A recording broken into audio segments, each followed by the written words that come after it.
कहाँ थे ब्रेक के पहले? हाँ जी, मैं। तो बताइए। तो एक काम करते हैं, ब्रेक के पहले अभी तक जितनी चर्चा हमने की है उसका आशय इतना ही था कि हम ये डिफरेंशिएट कर पाएँ कि शरीर और मैं अलग अलग है। तो पिछले 4 दिन में जो कुछ चर्चा हमने की उससे ये हमारी क्लैरिटी बनी कि दोनों की आवश्यकता अलग है और एक दूसरे से दोनों की आवश्यकता पूरी नहीं हो रही है। तो ये दो चीज़ें अलग अलग हैं। तो मैं को लेके हमारी क्लैरिटी और बने, इस बारे में हमने कुछ चर्चा शुरू की है। तो एक चर्चा हमने की कि यदि शरीर देखें तो शरीर स्त्री या पुरुष है। शरीर के साथ क्या क्या जुड़ा हुआ है? स्त्री या पुरुष शरीर के साथ जुड़ा हुआ है। एज मैं में है कि शरीर में है? रंग, बच्चा, बूढ़ा, जवान, ठीक। तो अब हमको ये समझ में आता है कि और धीरे से हम ध्यान देंगे तो हमको इसका प्रभाव भी पता चलता है। तो एक क्लैरिटी हमारी बन रही है कि मैं और शरीर दो बिल्कुल अलग रियलिटी है, हम इसको डिफरेंशिएट कर सकते हैं। जैसे और क्या बात कर सकते हैं?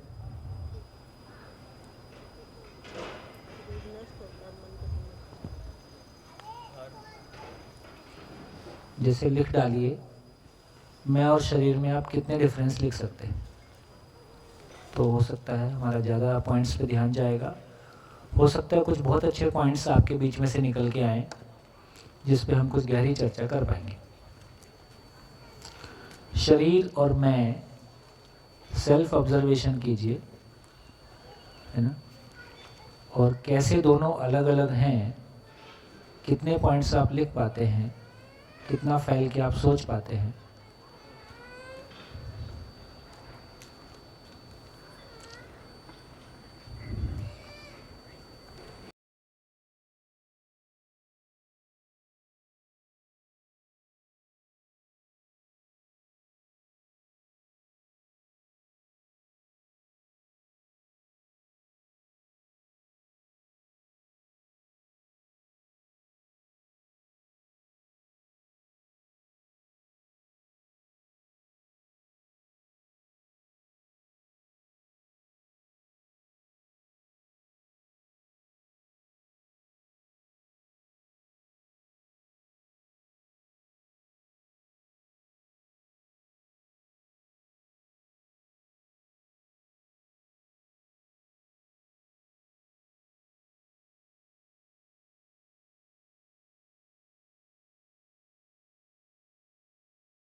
हाँ जी, 10 होने से बताएं। 10 हो गए?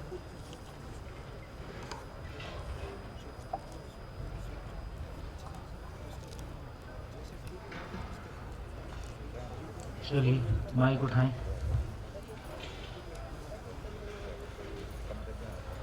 माइक पीछे, पीछे एक माइक।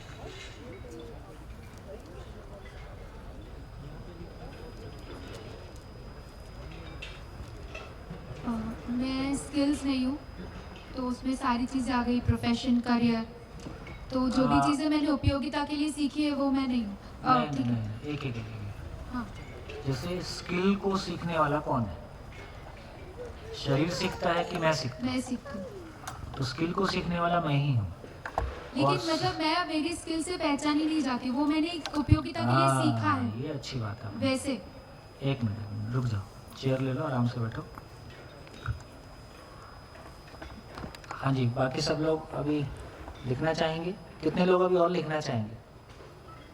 लिखना चाहेंगे तो एक दो लोग हैं, ज़्यादा नहीं है। तो आप लिखते रहिए, तब तक हम ये बात करते हैं।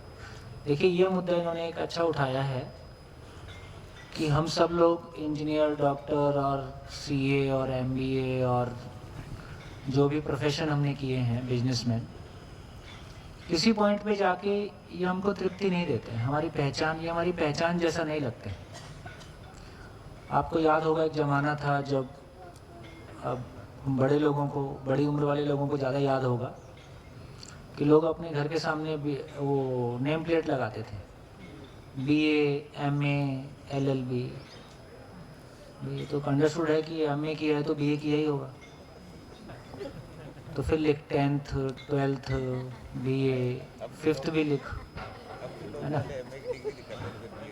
धीरे धीरे आप पाएंगे कि लोगों ने अपने घर के सामने डिग्रियां लिखना बंद कर दी। एक समय था जब वो डिग्री की फ़ोटो लेके ऐसे टोपी लगा के घर में फ़ोटो लगी रहती थी, हर घर में रहते थे। अब किसी को ये भी नहीं पता कि डिग्री पढ़ी कहाँ पे।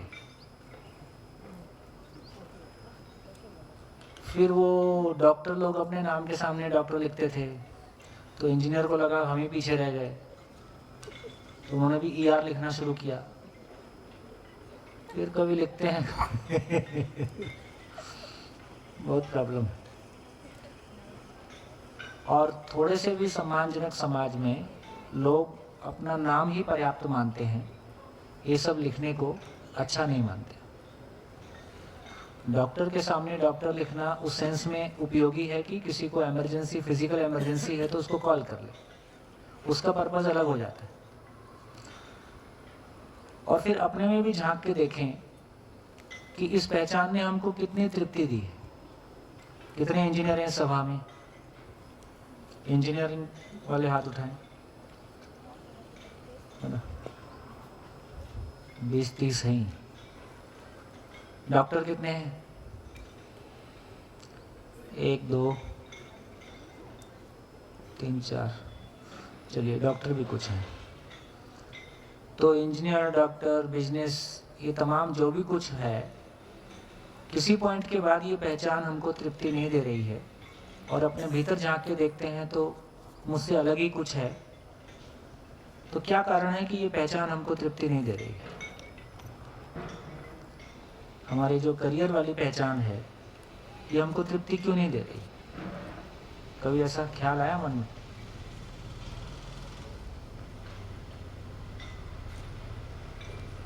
कौन बोलेगा इसमें?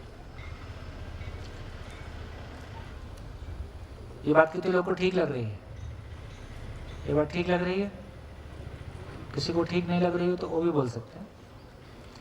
लेकिन ये करियर वाली पहचान, ये हमको गहरी तृप्ति नहीं दे रही है, या ये मेरी पहचान, इस पहचान से मैं तृप्त नहीं हो रहा हूँ।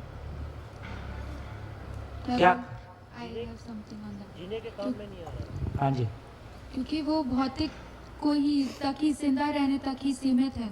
तो जो चीज़ एक खुद सीमा रखती है वो मुझे असीम तृप्ति कैसे दे सकती है? क्योंकि वो एक पड़ाव पे आके व्हाट नेक्स्ट वाला क्वेश्चन तो आ ही जाता है।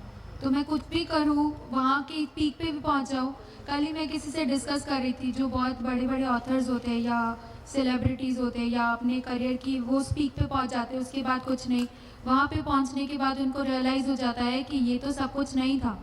और वो रियलाइजेशन यहाँ पे उनके पास लोग भी नहीं होते, या वैसी उनकी समझ भी नहीं आती कि वो डिस्कवर कर सके, तो वो अपने आप को मार देते।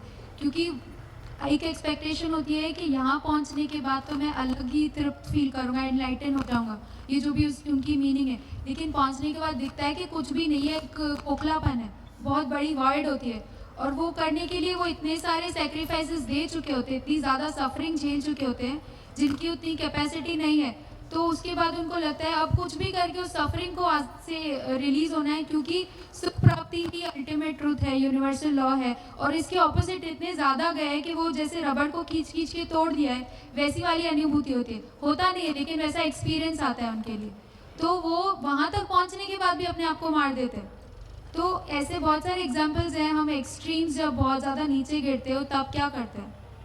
तो ये इसका आंसर है कि भौतिकता के एंड तक जाने की वजह से उनको तृप्ति नहीं मिलती, करियर के सक्सेसफुल पीक पे भी जाने के बाद। बिल्कुल ठीक है। तो ये एक वो एंगल है जो हमको तृप्ति अतृप्ति के रूप में दिखाई देता है।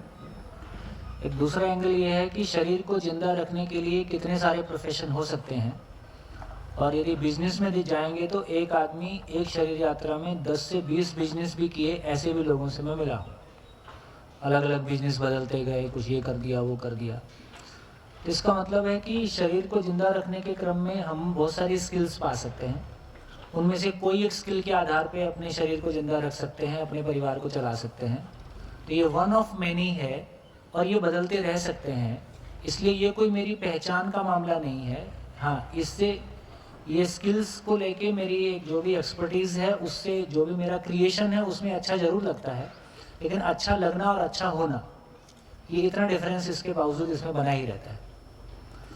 एक और अच्छी बात है जिस पे हमारा ध्यान जा सकता है, कलाकारों की दुनिया में भी ऐसा कहा जाता है कि बहुत बड़े मंच पे परफॉर्म करने के लिए उनको भी एक कॉन्फिडेंस लूज होता है और किसी तरह के अल्कोहल या किसी तरह के नशे की भी सहारा लेना पड़ सकता है, और कॉमनली ऐसा किया जाता है। ऐसा क्यों है? तो उसको अपनी स्किल के प्रति विश्वास है। मैं अच्छा गा सकता हूँ, मैं अच्छा बजा सकता हूँ, लेकिन ये इतनी सारी जो झांकती हुई आंखें हैं, ये जो इतनी बड़ी ऑडियंस का समूह हो जाता है और परफॉर्म करने का जो दबाव हो जाता है, ये जो स्वयं के प्रति विश्वास वाला पार्ट है, तो स्किल के प्रति विश्वास है लेकिन स्वयं के प्रति विश्वास वाला पार्ट अभी खाली है। तो ऐसी मैं किसी सभा में चर्चा कर रहा था, दिल्ली में एक शिविर चल रहा था। वहाँ एक मैडम थी जो एल्बम वगैरह जिसकी निकली होगी, गाती होगी, तो उसने एक दूसरी बात शेयर किया। बोले बात तो देखो आपकी ठीक है, लेकिन अब हम फीमेल हैं तो सभी तो नहीं नशा कर सकते यार, लेकिन ये प्रॉब्लम ज़रूर रहता है। तो हम लोग के पास एक दूसरी टेक्निक है। बोले हम गाते समय किसी की आंख में नहीं देखते, ऊपर या बटन पे देखते, ताकि अपना जो कंसंट्रेशन है वो लूज मत हो। तो ऐसा उन्होंने शेयर किया, है ना। तो इससे हमारा ध्यान जाता है कि क्या चीज़ का गैप होने से कैसे मतलब बिहेवियर में वो कैसे आ रहा है, टेक्निकली कैसे आ रहा है। तो इससे पता चलता है कि हमारी एक दुनिया है जो स्किल को लेके एक दुनिया है, और एक दूसरी दुनिया है जो मैं क्यों जीना है, कैसे जीना है, या मेरे जीने का पर्पस क्या है, या मैं कौन हूँ। तो इसको भरे बिना कोई ना कोई गैप, यदि कोई गैप है तो गैप हमको किसी ना किसी रूप में नोटिस में आते रहता है।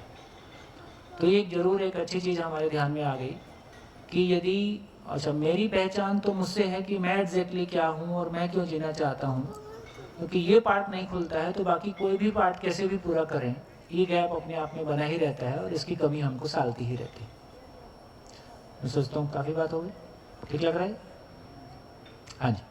दूसरी चीज़ मुझे दिखी, मैं मेरा शरीर नहीं हूँ इसीलिए भी, क्योंकि फॉर एग्जांपल अभी मेरी टांगे कट जाते हैं, मेरे हाथ कट जाते हैं, कुछ लोग विकलांग पैदा होते हैं या कुछ भी चीज़ के साथ, तो मैं तो पूर्ण हूँ, तो मेरा शरीर अपूर्ण है, इससे मैं अपूर्ण कैसे हो सकती हूँ? तो वहाँ से वो क्लियरली दिख सकता है। बहुत बढ़िया। बस्तर में हमने आदिवासियों के साथ जब शिविर करना शुरू किया था, तो बस्तर के गाँव में शिविर करते थे, तो एक आदिवासी था, उसने अपनी शेयरिंग, आपकी शेयरिंग से मेरे को उसकी शेयरिंग याद आ रही है। वो किसान था और उसका एक हाथ नहीं था। अब खेत में बोझा बांधने के बाद या बोझा होने के बाद में उठाने के लिए दूसरा हाथ चाहिए, तो बोझा बांधने के लिए और उठवाने के लिए वो फिर किसी का इंतज़ार करता था। और खेत में ऐसा ज़रूरी नहीं है कि हमेशा कोई दूसरा आदमी उपलब्ध रहे। तो उसने शेयर किया कि मैं पहले बहुत निराश और अपने आप को ऐसा मानता था कि मेरी ज़िंदगी का कोई मतलब नहीं है। शिविर करने के बाद वो कहता है कि अब मुझको कोई दिक्कत नहीं है और मैं बहुत खुशी बनी रहती। फिर शिविर करने के बाद तुम्हारा हाथ तो नहीं उग गया? तो उसने कहा तो क्या हो गया है? तो उसने कहा था अब मैं खुश रहता हूँ। तो बोझे का उसने जुगाड़ जैसे ही बताया तो उठाने की टेक्निक बताई। बोले उसको ऐसा घुटने से उठा के मेड़ पे रखता हूँ और नीचे घुटना मारता हूँ तो सर पे आ जाता है। बोले अब मेरे को नहीं लगता है कि मुझ में कोई कमी है। तो ये विकलांगता की बात कहें तो जो अभी आपने कहा, तो विकलांगता बेसिकली मानसिक ज़्यादा है। मैंने मान लिया है कि मैं विकलांग हूँ, इसलिए मैं विकलांग हूँ। एक महिला है जो चंडीगढ़ की हिस्ट्री है, चंडीगढ़ का केस है, जिसकी दोनों टांगे नहीं हैं और वो बी कीपिंग का काम करती थी। उस समय उसका टर्नओवर पूरे देश में महिलाओं के ग्रुप में सबसे अधिक हुआ करता था। तो ऐसे लोग मिलेंगे जिनके हाथ पैर नहीं है, लेकिन उन्होंने जो हाथ पैर वालों से ज़्यादा बेहतर काम किया है, हाथ पैर वालों से बड़ा काम किया है। ये सारी घटनाएं ये बताती हैं कि बेसिकली विकलांगता मानसिक है। मैंने मान लिया है कि मेरे शरीर में कोई कमी है, इसलिए वो कमी मुझको लगती है। अदरवाइज शरीर की कमी, जीवन अपने आप में इतना शक्तिशाली है या इतना वैभव संपन्न है या इतना ताकतवर है। और सबसे बढ़िया एग्जाम्पल मेरे को लगता है कि जो हम सब के सामने कहीं ना कहीं है, वो जो वैज्ञानिक था स्टीफन हॉकिंस नाम का साइंटिस्ट, जिसका शरीर का एक भी पार्ट नहीं चल रहा है, बोल भी नहीं सकता है ना। उसके पास केवल सोचने की ताकत ही है, लेकिन अपनी सोचने समझने की ताकत से पूरा संसार उसका जलवा मानता है। तो इससे हमको समझ में आता है कि ऐसे भी हम देखें तो हम सभी लोग 2 हाथ 2 पैर, मेल या फीमेल, 6 फुट या 5 फुट, 80 किलो या 100 किलो लगभग इसके आसपास के होते हैं। एक आदमी उसी शरीर में एक व्यक्ति को देखते हैं, वो अपनी छोटी छोटी समस्याओं से जूझ रहा होता है। एक व्यक्ति हजारों लोगों को ज़िंदगी देता है या हजारों लोगों के लिए रोजगार क्रिएट करता है या काफ़ी फैल के काम करता है। आखिर ये महिमा किसकी है? ये महिमा शरीर की है ना। तो धीरे से हमारा ध्यान जाता है कि ये महिमा शरीर की नहीं है, ये महिमा मैं की है, मेरी है, सोचने समझने की ताकत की है, आदमी के भीतर के संकल्प की है, आदमी की पवित्रता की है। शरीर तो सबका उतना ही है, कम और ज़्यादा, शरीर में कोई ज़्यादा फर्क नहीं है। पूरे विश्व के सारे शरीर 5 या 6 फुट, वजन 60 से 80 किलो, मेल या फीमेल, आयु भी 80 साल प्लस माइनस। तो शरीर में कोई खास अंतर है नहीं, है ना। तो थोड़ा सा भी हम ऑब्जर्वेशन देते हैं, ध्यान देते हैं, तो हमको समझ में आता है कि हर शरीर को चलाने वाली जो रियलिटी है, जो चीज़ है, वो जीवन अपने आप में कितना ताकतवर है और उसकी महिमा हमको अलग अलग रूप में कैसे दिखाई देती है। और दूसरा, जब आप ब्रेक से पहले ये क्वेश्चन पूछ रहे थे मैं कौन हूँ, तब मुझे एक अनुभव हुआ। तब मुझे समझ नहीं आया कि क्या हो रहा था, बट बाद में मैं विनू भाई से बात करी थी तो दिखा। जब आपने ये सवाल पूछा मैं कौन हूँ, तो मुझे ऐसा लगा कि आप पूछ रहे हो लेकिन वो सवाल मेरे अंदर से आ रहा है, मैं कौन हूँ, और वो चीज़ दिखी, वो सब हम सब के अंदर से आ रहा है, जीना की वजह से। तो वहाँ पे ऐसा एक्सपीरियंस हुआ कि यहाँ पे कोई नहीं बैठा और यहाँ पे सब बैठे एक ही टाइम पे। तो वो जो वननेस हम बोलते हैं, तो जो मैं है वो एक ही है, उसका पता नहीं मिनी सेकंड से, आई डोंट नो मुझे वर्ड्स में उसको कैसे बोलते हैं, वैसा चीज़ दिखा। तो ये एक मीडियम है जो मेरा शरीर है, मैं उसमें हूँ या वो मेरे में, आई डोंट नो, बट वो मैं एक ही है और वो कंटिन्यूसली अपने आप को ढूंढने की कोशिश कर रहा है और वो दिखा रहा है जो यूनिवर्सल लॉ है जिसकी तरफ हम सब बढ़ रहे हैं, वो चीज़ है। तो वहाँ से मुझे एक और चीज़ दिखी कि अभी तक जो भी लाइफ रही है, अगर जन्म वाली चीज़ सही है तो 26 साल मेरे शरीर की है, जीवन है। उसके पहले भी जो चीज़ है, जो भी लोग मेरी लाइफ में है या जो भी चीज़ें मेरी लाइफ में है या जो भी सिचुएशंस मेरी लाइफ में है, वो ऑटोमेटिकली ऑटो करेक्ट कर रहे हैं मुझसे मिलाने के लिए। वो चीज़ मुझे दिखी। और स्पेशली जिन्होंने मुझे दुख दिया है, वो सिचुएशन तो सिचुएशन थी जिसको मैंने दुखद समझा, वो उसने सबसे ज़्यादा उसके करीब लेके गई है, वैसा मुझे अनुभव हुआ। तो वो जो मैं है वो एक ही है, बस उसकी तरफ जाना है। जब आप प्रयास नहीं करोगे, उसको एफर्टलेसली होने दोगे कि ये मीडियम खुद ब खुद जा रहा है, वैसे वैसे वो होता जाएगा। जैसे आप मानव किसी चीज़ में डिस्टर्बेंस नहीं क्रिएट करेगा तो ऑटोमेटिकली सब सही हो जाता है। तो आप उसको अपने हिसाब से नहीं करो, जो हो रहा है होने दो, आप अपने आप ही उससे मिल जाओगे। तो उसमें एफर्ट्स नहीं डालने पड़ेंगे, वो मुझे दिखा। पता नहीं मैं कितना समझा पाई उस चीज़ को, मुझे वर्ड्स में नहीं आता उसको करना। बढ़िया और है, मुझे अच्छा। दिखा कि मैं पैसे नहीं हूँ, जो भी मैंने पैसे कमाए हैं उसके साथ सारी चीज़ें आ गई। मैं पावर नहीं हूँ, मैं स्टेटस नहीं हूँ, मैं सिंबल नहीं हूँ, मैं बल नहीं हूँ। अगर मैं अपने आप को सुपीरियर समझ के किसी और ताकत के बल पे किसी को कुछ भी करवाना चाहती हूँ, मैं वो सब नहीं हूँ, क्योंकि वो क्षणिक है। वो जब तक होगा तब तक जो जितना वो बर्दाश्त कर पाएगा वो करेगा, फिर वो रिबेलियस हो जाएगा। तो मैं वो सब कुछ भी नहीं हूँ। और मैं कोई इलेक्ट्रॉनिक वो साधन वगैरह भी नहीं हूँ। मेरी कार मैं नहीं हूँ, मेरा घर मैं नहीं हूँ, जो मैंने ज्वेलरी पहनी है मैं वो नहीं हूँ। वो सब चोरी हो सकता है, कोई और यूज़ कर सकता है, वो मेरे पास हमेशा नहीं रहेगा, उसका टाइम पीरियड बहुत लिमिटेड है। मैं जो कपड़े पहन रही हूँ मैं वो नहीं हूँ। शरीर के लिए जो भी चीज़ें, जो भी साधन मैं यूज़ कर रही हूँ वो शरीर के लिए है, और वो शरीर जब तक रहेगा शायद वो तब तक रहे, शायद वो उससे भी कम रहे। तो वो क्लियर हुआ, जो मैं हूँ वो तो मैं हमेशा रहने वाली हूँ, ना पैदा हुई हूँ ना मर सकती हूँ, तो वो शरीर पे डिपेंडेंट कैसे हो सकता है। तो वो चीज़ें दिखी, 25-26 चीज़ें इसमें से लिख आती गई मेरे माइंड में। मैं फेमस भी नहीं हूँ, मतलब मैं फेम नहीं हूँ। अगर मेरे को मैं कोई इन्फ्लुएंसर या कोई ऐसे इंसान बन जाती हूँ जो जिसकी लोग सुने, तो मैं वो भी नहीं हूँ। वो किसी शरीर को सुन रहे हैं, मतलब मैं एक जर्नी में हूँ जहाँ पे अपने आप से और ज़्यादा मिल रही हूँ। तो जो बाकी चीज़ें हैं वो मुझे कैसे कंट्रीब्यूट करे, वो देख के वो मेरे अंदर का भाव जागते जा रहा है, जैसे मैं भी कंट्रीब्यूट करूँ और इन द एंड उनसे ही मिल जाऊँ।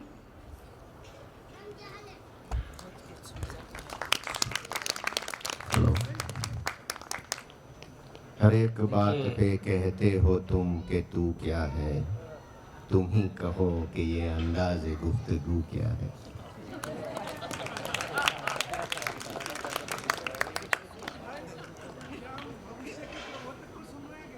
है मैं वो बहन को सुन रहा था तो मुझे ऐसा लगा, मेरा बार बार शिविर है ना, आपका 9वां कर रहा हूँ, बाकी 3 शिविर और साथियों की है। तो मुझे तो ऐसा लग रहा है कि कम उम्र में जो ये इतने विदुषी हैं, तो ये अभी जो आखिर में जो बोली ना पिछले 5 मिनट में, तो ऐसा लगा ये तो भविष्य की प्रबोधक ही है, ये तो तय है। पहले की शुरुआत है, ऐसे कई हैं। बहुत बढ़िया। देखिए, ओशो की बुक्स के पीछे लिखा रहता है, never born, never died, only visited this planet earth during this period, है ना। तो इशारे तो पहले भी अलग अलग तरीके से हुए हैं, हम सबका ध्यान भी किसी न किसी रूप में गया है। एक व्यवस्थित अध्ययन के रूप में उसको हम देख सकें और जी सकें, धीरे धीरे इस तरफ हम बढ़ रहे हैं। बढ़िया। तो ये कुछ बातें आपने कही। हाँ जी, और आने दीजिए। हेलो हेलो आई थी। आ रही आवाज़। अच्छा हाँ, मैंने जो मेरी समझ से लिखा शरीर और मैं फर्क, हाँ, तो शरीर सुविधा देखता है, मैं सुख देखता हूँ। नहीं, शरीर कुछ भी नहीं देखता है।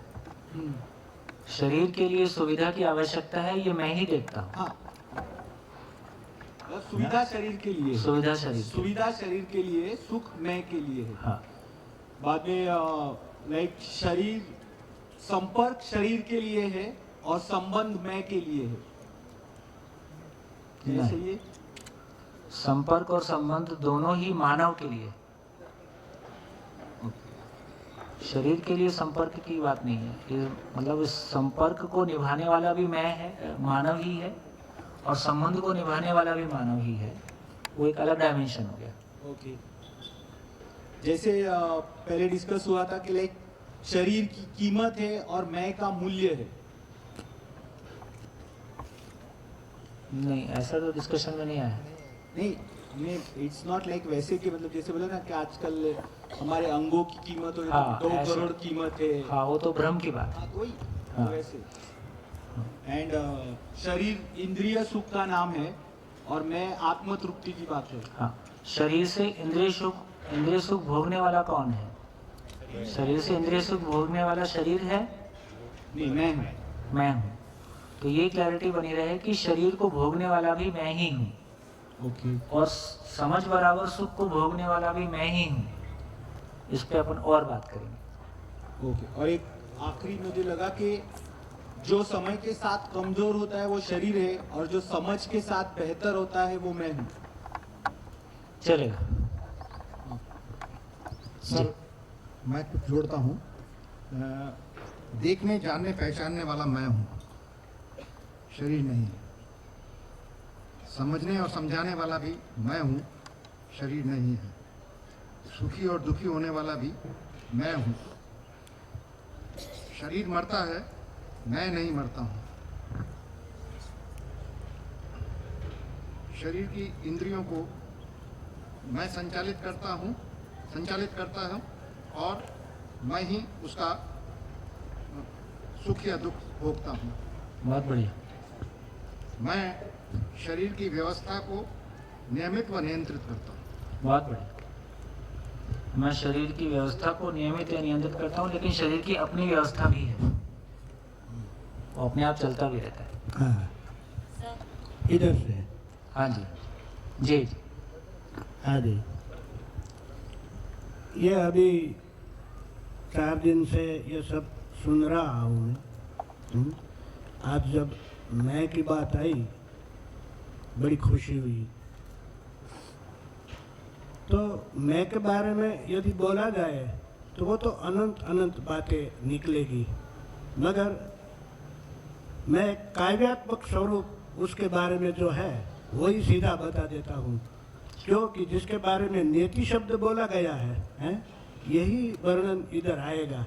तो हमारा एक जो मौलिक स्वरूप है, काव्यात्मक स्वरूप जो है वो क्या कहता है उसके बारे में, उसका स्वरूप कैसा है उस बारे में बताए इस काव्य में। उसमें कहते हैं एंग जोनी न जोनी युसासी नुंगासी नु बैठी नु भेन पोडी प्रकाशी एन जागैन सोवे नुआलैन डोले गुप्ती छति करंती किलोले ए भुजालम विशालम त्रिकालम भवानी युभलम करालम त्रिकालम दीवानी एन अनुमान चंगन चहीन मातान त्रातान भ्राता स्नेही विदेहान देहान रोसा नरोसी नुमायान कायान छाया विसेबी ए उदासान वासान वासा चंडी स्वरूपा नरूपा नरूपा सुचंडी कमम खान शंखांग शंखा कहानी निरंकार शब्द निरंकार बानी ए नवोडान प्रोडान मुग्धांग रोधा विरोधा कृपाली। वैसे तो वो आधा घंटा चलेगा, ये कभी भी आधा घंटा चलेगा, मगर कहने का मतलब क्या है कि अगर इसका भी इंटरप्रिटेशन अगर किया जाए तो ये मैं क्या है उसके बारे में ये सब एक मुद्दा निकलता ही रहेगा। क्यों कि वो तो अचिंत्य है, अभेद्य है, अनिर्वचनीय है? ऐसी बातें हैं। और उसके बारे में एक ये भी बात कहा गई कि नान्तः प्रज्ञ न बहिष्प्रज्ञ नोभयतः प्रज्ञ। तो कैसा है? तो कि शांतम शिवम द्वैतम चतुर्थ मन्यन्ते, जिसको हम आत्मा के नाम से पहचानते हैं। इधर मैं की व्याख्या क्या होती वो तो आएगा तब मालूम पड़ेगा है, मगर ये तो यदि इसके बारे में हम बोला करेंगे तो शायद रात तक बोला करेंगे, मगर टूक में इतना कहकर मैं अपना प्रवचन पूरा करता हूँ। इधर सर।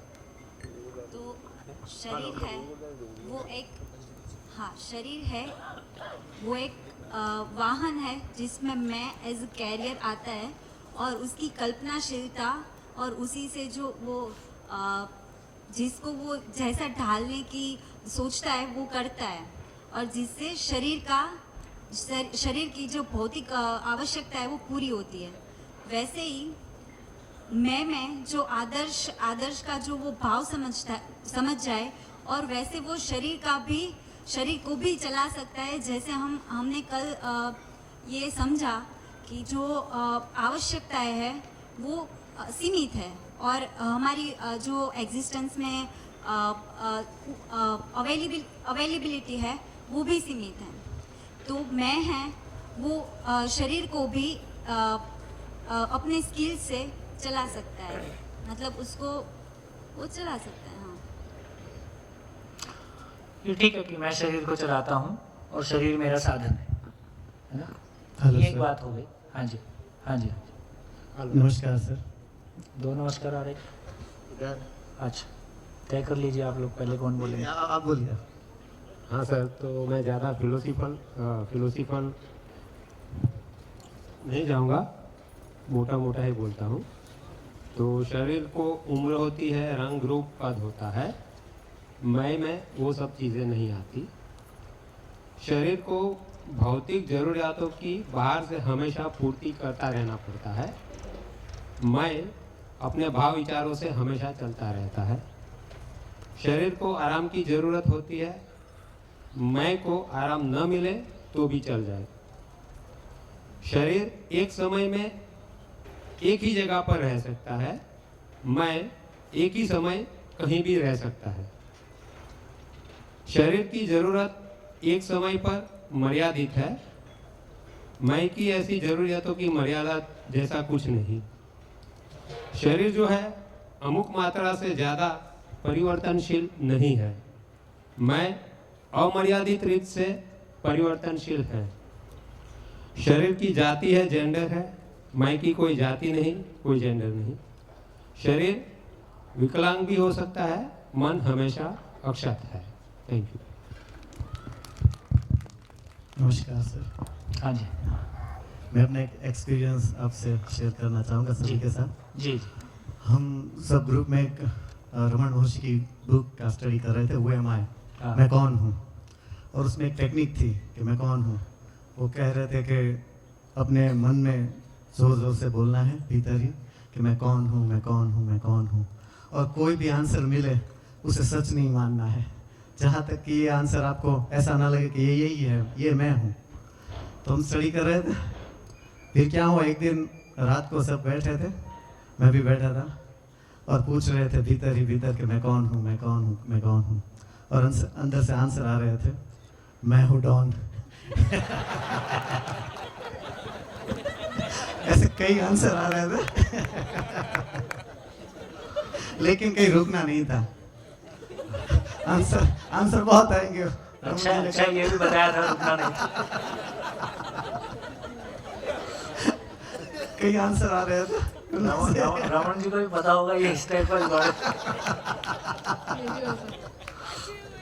और फिर ये प्रोसेस चला आगे, और फिर बाद में पता चला कि जो भी आंसर आए, जब सारे आंसर गिर जाते हैं, तब जो बचता है, जो फील करता है, जो पूरे शरीर को फील करता है, जो भी आप दिख रहे हैं, जो भी आप फील कर रहे हैं, वो आप नहीं है, क्योंकि वो फील करने वाला तो पीछे ही है।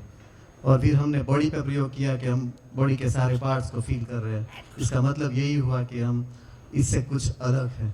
रात को फिर हमने रात वाले प्रयोग किए, और कभी कभी मैं खर्राटे लेता हूँ नींद में, और मेरी वाइफ बैठी हुई है जूली, वो कहती क्या खर्राटे ले रहे हो। तो मैं कह रहा हूँ मैं खर्राटे ले रहा हूँ। फिर एक दिन ऐसा एक्सपीरियंस हुआ कि खर्राटे आ रहे थे, और मुझे लगा मेरी वाइफ खर्राटे ले रही है शायद। देखा तो मैंने अपना ही शरीर को फील किया कि ये खर्राटे शरीर ले रहा है, और मैं अंदर भीतर हाजिर हूँ सिर्फ। सो ऐसे तो धन्यवाद खराटों का कि उसने मेरा दर्शन कराया। और फिर हमने बॉडी अवेयरनेस पे पूरा प्रयोग किया सर, कि पहले हम हाथ को देखते थे, सूफी दर्शन कर रहे थे, फिर सूफी पर स्टडी कर रहे थे। तो उसमें पूरे बॉडी अवेयरनेस पे फिर देखना है, जो चीज़ आपको दिखे वो आप नहीं है। अगर मैं कुछ आपको देख रहा हूँ तो आप मैं नहीं हूँ। मैं माइक्रोफोन को देख रहा हूँ तो वो मैं नहीं हूँ। मैं विचार को देख रहा हूँ तो वो मैं नहीं हूँ। मैं बॉडी को फील कर रहा हूँ तो मैं वो नहीं हूँ। तो ये सब जब गिर जाता है, और तब जो बचता है वो मैं हूँ। और उसमें शास्त्र में बहुत सारे इसका उल्लेख है, लेकिन ये अनुभव रहा है सर अब तक का। धन्यवाद सर। मेरा एक कंफ्यूजन है, जैसे कोई स्किल हमने सीख लिया, मान लीजिए हम डॉक्टर बन गए या कुछ भी बन गए, तो वो मैं सीखता है, वो स्किल जो है वो मैं में इजाफा करता है, तो उसमें स्वयं में विश्वास में कैसे बढ़ोतरी नहीं होगी? होती है ना, वो स्किल को लेके जितना होता है उतना होता है, लेकिन मेरी स्किल को लेके और कंप्लीट हो जाएगी कैसे होगा? वो नहीं होगा, लेकिन उतना तो होता एक है। विश्वास तो बनेगा ही। वो विश्वास स्किल को लेके, देखिए विश्वास और ईगो में भी फर्क है। कि जब मेरे को कोई स्किल है और मैं अपनी स्किल को अप्रिशिएट कर पाता हूँ तो वो विश्वास है। जब मेरी स्किल को मैं दूसरे से कंपेयर करना शुरू करता हूँ तो वो ईगो है। जैसे ही कंपैरिजन में गया, वहाँ तय होना शुरू हो गया कि बड़ा कौन है छोटा कौन है, तो वो ईगो में कन्वर्ट हो गया। तो जितने भी हमारी स्किल्स हैं, मुझको खाना बनाना आता है, मुझको बोलना आता है, चलना आता है, कुछ और काम करना आता है, ये सब मुझको जिंदा रहने का विश्वास देता ही है। उसको अपने लिखा ही है कि जिंदा रहने के प्रति विश्वास है। लेकिन जिंदा रहने के प्रति विश्वास जीने के प्रति विश्वास नहीं हो सकता। मैं बहुत अच्छा डॉक्टर हूँ, इससे ये निकल के नहीं आया कि क्यों जीना है, कैसे जीना है। मैं बहुत अच्छा इंजीनियर हूँ, इससे ये निकल के नहीं आया। बेसिकली जो मूल चीज है, स्वयं के प्रति विश्वास का कभी वो माध्यम तो नहीं बनेगा। हाँ, स्किल कभी माध्यम नहीं बन सकता है। नहीं। अच्छा, एक बात और, पीछे भैया ने कहा था कि समझ बेहतर होती जाती है। मेरी उम्र भले कम हो जाए लेकिन समझ बेहतर होती जाती है। समझ बेहतर, समझ का अवमूल्यन भी हो सकता है क्या? नहीं, अवमूल्यन कैसे? मतलब समझ, मतलब पहले कोई व्यक्ति ठीक हो और फिर बुरा भी हो, मतलब ऐसा कुछ हो सकता है, हो सकता है। वो सही अर्थों में फिर वो समझ नहीं है, वो मान्यताएं हैं। देखो, हमारे जो चर्चा में आई है वो सुसंस्कार, कुसंस्कार और संस्कार, ऐसे बहुत सारे शब्द आए। अभी जिसको हम कुसंस्कार या सुसंस्कार कहते हैं, अच्छी मान्यताओं के आधार पर जी रहे हैं, थोड़ा आदमी अच्छा जीता हुआ दिखाई देता है। वही आदमी कोई समय के बाद उसकी मान्यता बदल गई, कुछ और हो गया, तो वही आदमी बदला हुआ भी दिखाई देता है। तो समझ कभी भी नहीं होती, तो वो समझ नहीं है। तो मान्यता है जो रिवर्स नहीं हो रही है। ओह सॉरी, समझ है फिर वो रिवर्स नहीं हो रही है। तो समझ किसी और बड़ी चीज को कहा जा रहा है। जब यहाँ समझ बोल रहे हैं तो किसी और ऊंची चीज को कहा जा रहा है। तो जीवन क्रिया में आएंगे तब उसकी बात करेंगे। नमस्कार भैया। वैसे तो बहुत सारे पॉइंट लोगों ने बोल दिए, कुछ मुझे लगता है बच गए कि शरीर जड़ है, मैं चेतन है। शरीर साकार है या आकार है, जिसका मैं का आकार नहीं, निराकार है। ऐसा अभी हमको पता नहीं है, और हाँ, शरीर का आकार है, ये बात ठीक है।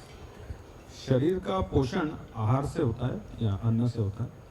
मैं का पोषण ज्ञान से होता है। बहुत बढ़िया, ये बात आपने अच्छी बोली। देखिए, 1 मिनट के लिए आपको रोक रहा हूँ, है ना। अब बताइए, कितने लोगों ने ये पढ़ा है और आप मानते हो? चलिए बताइए, मानव की मूलभूत आवश्यकता क्या है? मानव की मूलभूत आवश्यकता क्या है? रोटी, कपड़ा और मकान। सुखी रहना।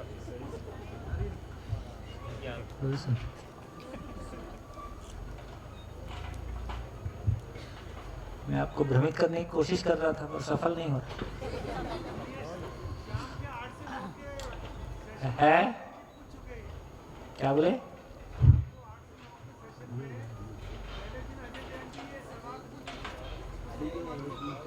आवाज नहीं आ रही। पूछ लिया था ये सवाल पहले दिन। पूछ लिया? अच्छा, हो गया है। हाँ, इसीलिए देखिए, हमको कितना घोट घोट के रटाया गया है कि मानव की मूलभूत आवश्यकता रोटी, कपड़ा और मकान है। कितने लोगों ने पढ़ी ये बात, है ना। अब पढ़ाई यही है तो जिंदगी में और करते क्या? सारी जिंदगी रोटी, कपड़ा और मकान ही किया है। अब पता चला है कि रोटी, कपड़ा, मकान मेरी आवश्यकता है कि शरीर की आवश्यकता है? तो शरीर की आवश्यकता रोटी, कपड़ा और मकान है, मेरी आवश्यकता तो ज्ञान है। ये क्लैरिटी हमको नहीं हुई। मानव की मूलभूत आवश्यकता रोटी, कपड़ा, मकान बोल के हम करते रहे। तो ये शरीर की मूलभूत आवश्यकता है। मानव की मूलभूत आवश्यकता कहेंगे तो मन की आवश्यकता को मूल बोलेंगे कि शरीर की आवश्यकता को मूल बोलेंगे? मन की आवश्यकता को मूल बोलेंगे। तो मानव की मूलभूत आवश्यकता ज्ञान है, रोटी, कपड़ा और मकान नहीं है। तो आप पाएंगे कि हमारा जो भी कुछ शिक्षा में उपलब्ध ज्ञान है या रोजमर्रा की जिंदगी में भी जो हम प्रैक्टिस कर रहे हैं, उसका अधिकांश भाग मैं शरीर हूँ ये मान के है। हमारी पूरी जीवन शैली, हमारी अधिकांश मान्यताएं जो जीने के ढंग से काम आ रही हैं, वहाँ मैं शरीर हूँ, बस इतनी ही जगह बनी हुई है, बाकी बातें फिर हवा में है। तो ये बात बहुत साफ सुथरी है कि मेरी आवश्यकता, मानव की मूलभूत आवश्यकता ज्ञान है। और इसको कैसे और सपोर्ट करें? कोई भी बच्चा जन्म से, दुनिया का हर बच्चा जन्म से जिज्ञासु होता है। जैसे ही भाषा सीखता है वो क्वेश्चन पूछना शुरू करता है। उसको किसी ने नहीं कहा कि तुम क्वेश्चन पूछो। हर बच्चा जन्म से जिज्ञासु है, न्याय का याचक है। न्याय का याचक है मतलब उसके भीतर न्याय की चाहना है, न्याय देने की योग्यता नहीं है। तो न्याय की चाहना है, इसलिए जब भी अन्याय होता है वो पहचान लेता है कि ये ठीक नहीं हो रहा। हर मानव जन्म से सही कार्य व्यवहार करना चाहता है। हर मानव सही, उसको गलती का पता नहीं है, उसको झूठ का पता नहीं है। बच्चे को नहीं पता होता कि झूठ नाम की कोई चीज़ होती है। इससे समझ में आता है कि हर बच्चा मूलतः, जो ज्ञान भाग को हम कह रहे हैं कि ज्ञान भाग बच्चे में कितना उभरा हुआ है, क्योंकि हम परंपरा के रूप में शरीर मान के जी रहे हैं, धीरे धीरे अपना 97 पायलट सॉफ्टवेयर उसके ऊपर इंस्टॉल कर देते हैं।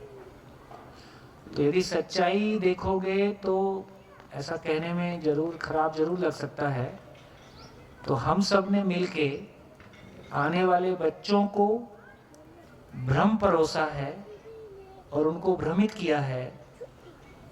ये हम सब की देन है, क्योंकि जैसा हम जी रहे हैं वही चीज़ें उन तक कन्वे हो जा रही हैं। एक पैदा हुआ बच्चे को यदि सब कुछ सही उपलब्ध हो जाए तो वो तो लंबी छलांग मार सकता है। ये बात अब लॉजिकली समझ में आ रही, लेकिन दे तो उतना ही पाएंगे जितनी हमारी स्थिति है। तो भाषा के रूप में स्थिति है वो बच्चे के काम आती नहीं। जैसा बाला साहब ने कहा कि बच्चा तो कृति को पहचानता है, आचरण को पहचानता है, शब्दों को नहीं पहचानता है। और कृति का असर इतना गहरा है कि वो जो जीते हुए देखता है वो उसके भीतर स्थिर हो जाता है। इसलिए सही अर्थों में माता पिता का ये जो बात अपन कह रहे हैं कि माता पिता बनना जिंदगी में कोई बहुत बड़ा काम है, माता पिता होने की तैयारी करना कोई बड़ा काम है। तो शादी के लिए अपने माता पिता होने की तैयारी कर सकें वो कोई बड़ा काम है। बच्चे के पालन पोषण की, फिजिकली उसको पालन पोषण की तैयारी उसमें निहित है, उसमें शामिल है। तो शायद ये कोई बड़े शिफ्ट की बात हम सोच रहे हैं। और हम जो बड़े लोग अपने आप में 50 के आसपास के हैं, मतलब मैं तो इस बात को महसूस करता हूँ कि शायद जब हम माँ बाप बने हैं तो हम बायोलॉजिकली माँ बाप बने हैं। सही अर्थों में जब लोग दादा दादी बनते हैं तो यदि चेतना का स्तर उनका ठीक होगा तो अब जाके वो भावनात्मक रूप से सही अर्थों में माँ बाप बनते हैं। माँ बाप बनने की जो योग्यता है वो तो हमें बहुत बाद में आ रही है। तो इसका मतलब है कि 25 में आदमी उस जगह में आ सके जहाँ वो सही अर्थों में माँ बाप हो सके। तो ये क्लैरिटी यदि बचपन से मिलेगी तो वो 20 साल में उस जगह में पहुँच सकता है। इसलिए अब जिनके बच्चे होने जा रहे हैं तो कम से कम जिनके परिवारों में बच्चे आने जा रहे हैं, और ये माँ का काम है कि पिता का काम है कि बच्चे को सही वातावरण मिल जाए। और ये दोनों का नहीं है, पूरे परिवार का है, दोनों का है।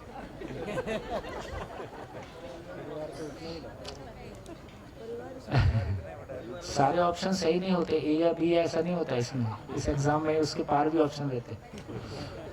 तो इस बात पे हमारा ध्यान जाता है कि ये तो पूरे परिवार की स्थिति वैसी होगी, पूरे परिवार की स्थिति होगी तो एक बच्चे को वातावरण दे पाएगा। कितने परिवारों को मैं जानता हूँ जहाँ पति पत्नी अपने माता पिता को बच्चे के संपर्क में नहीं आने देना चाहते हैं, क्योंकि वो गाली दे के बात करते हैं, क्योंकि वो हाइजीन मेंटेन नहीं करते हैं, तमाम इस तरह की समस्या वैसा वर्षा भी है ना। ये सारी चीज़ों को हम देखेंगे तो अब हमारा ध्यान जाता है कि नहीं यार, मानव होना कोई अलग तरह की बात है। जैसे किसी बच्चे के घर जाएं, किसी परिवार में हम जाते हैं, छोटा बच्चा सामने दिखाई देता है तो हम क्या क्या पूछते हैं। देखो उस हमारे क्वेश्चनिंग की शैली को देखो। क्या नाम है बेटा? फिर क्या पूछेंगे?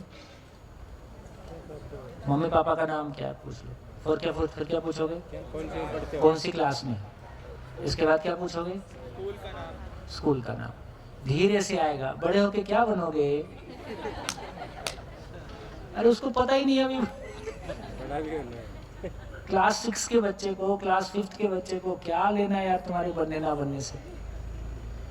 जिंदा रहने के धरातल पर हम ये पूछ के बच्चे को भ्रमित करते हैं कि तुम क्या बनोगे। अब यदि जीने के धरातल पे पूछेंगे तो इस क्वेश्चन को कैसे पूछेंगे? अब भाषा में क्या चेंज आएगा? अब किसी के घर जाएंगे तो क्या पूछेंगे? अब तक क्या पूछ रहे थे? क्या बनोगे। अब कैसे पूछेंगे?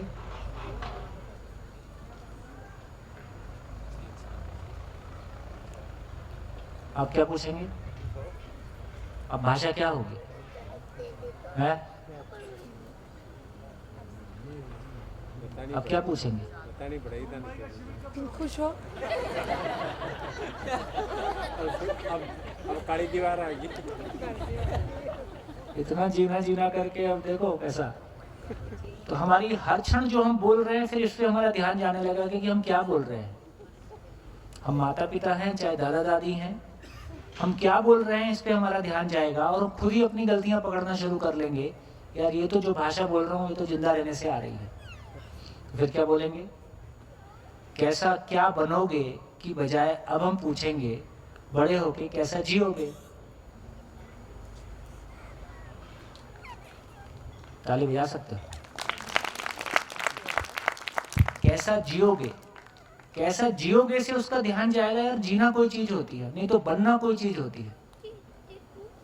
तो जीना कोई चीज होती है, इस बात पे उसका ध्यान चला जाए।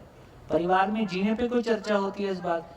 कितनी बार परिवार में बैठ के आप अपने परिवार में आप सभी एक दूसरे के भाव और विचार की स्थिति के बारे में चर्चा करते हैं। 10 साल पहले मेरा भाव और विचार कैसा था, 10 साल पहले मैं क्या सोचता था। ऐसी चर्चा हम परिवार में बैठ के कहाँ करते हैं। परिवार में बैठ के क्या चर्चा करते हैं, उठ जाओ चाय पी लो, नाश्ता कितने बजे बनेगा, क्या बनेगा, सिलेंडर खत्म हो गया है, शाम को कितने बजे आओगे, आज फलाने की शादी में जाना है ना। किसी की 13वीं का कार्ड आ गया, करते करते आपकी 13वीं आ गई। बच्चे कहते हैं एटीएम कार्ड देके जाना पापा। बच्चे कहते हैं एटीएम कार्ड देके जाना। तो दिल्ली में एक चर्चा और चली, बोले बढ़िया आदमी बनना है कि बड़ा आदमी बनना है। बढ़िया आदमी बनना है कि बड़ा आदमी बनना है। तो बोले बड़ा ही बढ़िया होता है। दिल्ली अलग टाइप की। तो अब समझ में आया यार बढ़िया आदमी अलग होता है, बड़ा आदमी अलग होता है। तो बढ़िया आदमी बनना है। तो धीरे धीरे हमारी भाषा जीने की भाषा बनने की तरफ कैसे जाएगी उसके कुछ झलक। हाँ जी सॉरी मैंने आपको रोका। भैया मेरे उतने ही पॉइंट थे पर मेरे 2 क्वेश्चन थे। हाँ, एक तो पिछले सत्र से था कि आपने बोला था सुविधा से सुख नहीं है। हाँ, और सुख से सुविधा नहीं है। हाँ, इसमें मेरा ऐसा कहना था कि थोड़ी असहमति बन रही कि सुख से सुविधा का पुनर्निर्धारण तो होता ही है। अगर हमको समझ आ गई तो हमारी नीड्स भी बदल गई, बेसिक नीड्स। हाँ, मतलब उसके आशय ये कहने का है, मैंने बार बार उसको कहा है कि मेरे बोलने से सुबह से शाम तक बोलता हूँ और इतना निरर्थक भी नहीं बोल रहा हूँ। इसके बावजूद भी इस मेरे बोलने से ना एक टेबल निकलती, ना एक पेंसिल निकलती, ना एक कागज निकलता, ना खाना निकलता, ना टेबल निकलती, ना कपड़ा निकलता। इससे ये समझ में आया कि मैं कितना भी समझदार हो जाऊं, जो भौतिक वस्तुओं को मैं यूज करूंगा वो उत्पादन से ही आएगा। मेरे समझदार होने से वस्तुओं की कमी खत्म हो जाएगी। अब मेरे को ठंड लगना बंद हो गई है, अब भूख की आवश्यकता भी खत्म हो गई है। ऐसी स्थिति नहीं है। इसका मतलब है कि 2 अलग अलग वास्तविकताएं हैं। जिसको पूरा करेंगे उसका काम पूरा होगा, बाकी शेष रहता है। ऐसा सेंस पकड़ने की बात। दूसरा क्वेश्चन ये था, जैसे आपने अभी बताया कि जैसे बच्चा पैदा होता है तो जब हम एक तरफ बोल रहे हैं प्रकृति पूर्ण है, पूर्ण व्यवस्था में है, तो माँ बाप में भी वो चेंजेस ऑटोमेटिकली आना चाहिए कि वो बच्चे के अपब्रिंगिंग में जो जो नीड है वो ऑटोमेटिकली ऊपर वाले ने वो व्यवस्था की है ना। ये ऑटोमेटिक ही तो है। एक शिविर लग गया, उसमें आपको बुला लिया गया, आप आ गए, आप भी आपको समझने में खुशी है, मेरे को शेयर करने में खुशी है। ये ऑटोमेटिक ही तो है। मैं बच्चे के कंटेक्स्ट में पूछ रहा था। बच्चे के लिए तो तैयारी हो रही है। मेरी उम्र 45 हो चुकी है। हाँ, तो इसका मतलब है कि जब आप दादा बनोगे तब तैयारी हो जाएगी। पिछली बार नहीं हुई थी, दोबारा चांस मिलेगा। इतना ही है। ये भी ऑटोमेटिक ही है, इसमें कुछ अलग से ऐसा नहीं है कि कुछ गलत हो रहा है। लेकिन ये समझने की बात है कि मानव संस्कार अनुषंगी है, मानव मैकेनाइज्ड नहीं है। उसके पास कल्पनाशीलता है, कर्म स्वतंत्रता है। अपनी कल्पनाशीलता का उपयोग किस दिशा में करना है कि नहीं करना है, ये आपकी चॉइस है। जब तक आप उसको उस दिशा में नहीं लगाते वो रिजल्ट नहीं आता है। या इसको आपके अनुसार इसको बंद कर दिया जाए, आदमी को मशीन बना दिया जाए। आदमी ऐसा नहीं है। तो आदमी की जो बनावट है, आदमी का जो स्वरूप है, जैसा स्वरूप है उसके साथ ही चलना होगा ना। तो मानव में समझने की सामर्थ्य है अनलिमिटेड सभी में, लेकिन क्या समझना है कि नहीं समझना है और कब समझना है ये आपकी चॉइस है। उसको आप प्रयोग करते हैं, उतना ही गैप है, वही स्वतंत्रता है। वो नहीं होगा तो फिर स्वतंत्रता भी नहीं होगी। हाँ जी, तो जो स्वतंत्रता हमको दी है प्रकृति ने, वही स्वतंत्रता हम अपने बच्चों को भी दें, ऐसा हुआ। प्रकृति सही समझने का प्रस्ताव देती है और समझने की स्वतंत्रता देती है। तो समझने का काम दबाव में नहीं होता। एक वातावरण उपलब्ध कराया जाए और उस उपलब्ध वातावरण में सामने वाला अपना काम करता है, धीरे धीरे उस तरफ। हाँ जी नमस्ते सर। हाँ जी नमस्ते नमस्ते, बोलिए। नमस्ते सर।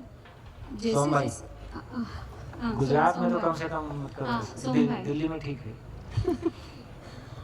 सोम भाई, जैसे जैसे शरीर और मैं के डिफरेंस को जानती गई तो ऐसा भास हुआ कि शायद से शरीर का इतना उपयोग ही नहीं है। अगर वो मैं को पूर्ण करने के लिए अगर वो काम में नहीं आ रहा है तो हाँ, बहुत बढ़िया। तो उसका मतलब है कि अगर मैं इस शरीर के साथ हूँ तब तक मैंने मैं के लिए नहीं कुछ किया, तो फिर आगे और एक मिलेगा, फिर आगे और एक मिलेगा, जब तक मैं के लिए मैं जीने में नहीं आ जाती हूँ तब तक ऐसा। और उसका दुख और जो उस बीच का खालीपन है वो बना रहेगा। हाँ, इतना ही। और यानी कि सेम एक्सपीरियंस से जाना है जो 2 लाख सालों से आप जो बोल रहे हैं कि इस बीच में दुखी होना, दुखी करना, झेलना और झिलाना और खालीपन बना रहे। तो चॉइस है हमारी। तो समझदार होने के लिए जल्दी नहीं, आप अपना टाइम ले सकते हैं। सर एक बात बोलना चाहती हूँ, ये हम मैं कर रहे हैं पर मैं के लिए हम कुछ कर ही नहीं रहे। ये काफी एक पॉइंट है कि मैं आत्मा होती है और उसके लिए हम कुछ भी नहीं कर सकते। अरे कर तो वो परिपूर्ण हो सकती है तभी तो हम तृप्त ये अब कर रहे हैं। पर अब के पहले की बात है कि हम मैं अब तक कर रहे थे, पर उसको तृप्ति करने के लिए हमने शायद कुछ किया ही नहीं। कुछ नहीं किया, इसी के लिए शिविर है।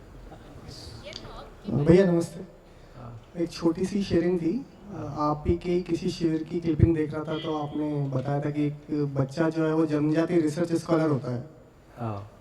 तो आपने ये भी कहा था कि भाई उसके जैसे जैसे सवाल आए उससे ऐसे से एड्रेस करते जाइए। तो मेरा एक भतीजा है 10 साल का है। तो हम दोनों रात को सोते समय खूब बात करते हैं, दिन भर क्या क्या सवाल आए, जो मेरे होता है मैं उसको बताता हूँ। तो डायरी भी लिखता है, 4th क्लास में है। तो उसके पीछे डायरी में 6 सवाल लिखे हुए थे, वो मैं शेयर करना चाहता हूँ। फिर मैंने उसकी फ़ोटो भी खींच ली थी कि पहला सवाल है कि पढ़ते क्यों हैं, दूसरा ईश्वर है क्या, लोग गेम क्यों खेलते हैं, इंसान ने बिजली कैसे बनाई, इंसान ने सब बनाया है क्या, इंसान को लक्ष्य कैसे मिलता है। तो मैं देख रहा था कि उसकी मम्मी को आनी हमारी भाभी को लगता है कि अरे पढ़ता नहीं है, और उसके ये सवाल है। देखिए, एक माँ ने कहानी सुनाई कभी शिविर में। अब माँ बाप अपने आप को बच्चों को बताना नहीं चाहते हैं कि वो बहुत ज्ञानी है और सब कुछ उनको पता है। तो वो कुछ भी होता तो माँ बता देती है भगवान ने बनाया है। अब बच्चे को भी एक दिन लॉजिक पकड़ में आ गया, उसने माँ से उल्टा पूछने शुरू किया, मम्मी इसको किसने बनाया? बोली भगवान ने बनाया। और पूछता मम्मी भगवान को किसने बनाया? अब मम्मी चुप। अब बच्चे को समझ में आ गया कि यहाँ इसके बाद मम्मी का एंड हो जाता है। और दिन भर जब मूड करे मम्मी इसको किसने बनाया? अब मम्मी वो पहला भी आंसर नहीं दे रही है, उसको पता है दूसरे में फंसाने वाला है। तो दोस्तों बात तो यही है कि बच्चा तो रिसर्च स्कॉलर है, पर जो गाइड है ना, गाइड की बैंड बजी हुई है। सर एक छोटी शेयरिंग मैं भी करना चाहता हूँ। ये जो रिसर्च स्कॉलर वाली बात बोली, बच्चे कई बार ना आपको सही जगह दिखा भी देते हैं। मैं 20 साल से MBA एंट्रेंस इंडस्ट्री में हूँ। अच्छा। मतलब पहले तो ये बोलता था कि मैंने कहीं 100 बच्चों को आयाम पहुंचा दिया, अब थोड़ा सहयोग रहा होगा मेरा उसमें।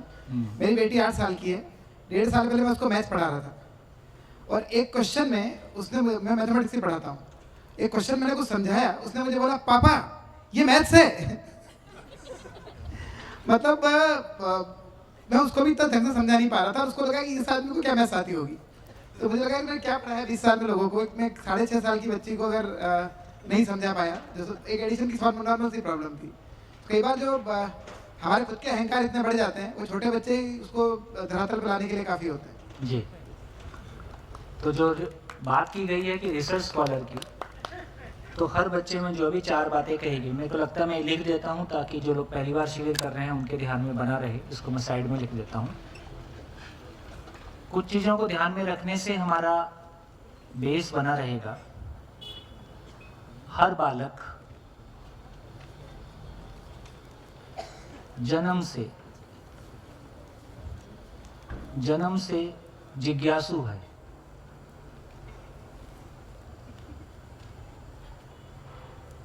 सत्य वक्ता है।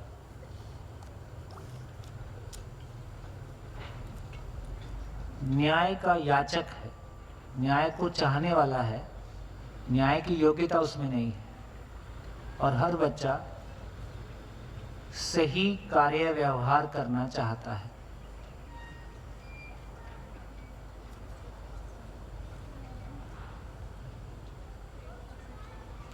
ये 4 चीजें हैं। बड़ा हो के वो कैसा हो गया, अब देखते हैं कि हमने उसको कैसा बना दिया है। कैसा बना दिया है? अब उसकी एक ही जिज्ञासा है कि पैसा कहाँ है और भोग कहाँ है। सत्य व्यक्ता, झूठ बोले और चेहरे पे एक्सप्रेशन ना आए, इसका नाम प्रैक्टिकल होना है। न्याय, अन्याय करके सफल हो जाए, यही सफलता है। सही कार्य व्यवहार, कुछ भी करो सफल हो, यही जिंदगी है। कितने प्रतिशत लोग? कितने प्रतिशत लोग? ठीक, अब 95 बोलो कि 99 बोलो, ये मिला था हमको प्रोडक्ट और ये हमने बना दिया। इससे समझ में आता है कि हमारे पास क्या था। जो हमारे पास था वो हमने दे दिया। तो ये हमारी क्लैरिटी बनती है कि बेसिकली प्रकृति में तो कोई कमी नहीं है, लेकिन हमारे पास जिज्ञासा को तृप्त करने के लिए क्यों जीना है, कैसे जीना है ना, इसका कोई प्रैक्टिसेबल हमारे आचरण पूर्वक हम कोई स्थिति में नहीं है। सत्य क्या है? तो अभी सत्य क्या है, तो सच्चाई का हमको पता नहीं है। हम घटी घटना के रिपीटिशन को सच और झूठ मानते हैं। मैं उस विस्तार में अभी नहीं जा रहा हूँ, लेकिन हर बच्चा जिज्ञासु है, सत्यवक्ता है, न्याय का याचक है, सही कार्य व्यवहार करना चाहता है। जब भी बच्चा पहली बार घुटने चल पाता है तो कितना घुटने चलता है, पहली बार एक कदम चल पाता है तो पहली बार एक शब्द बोल पाता है तो कितनी बार बोलता है, और हम यहाँ तक पहुँच गए हैं।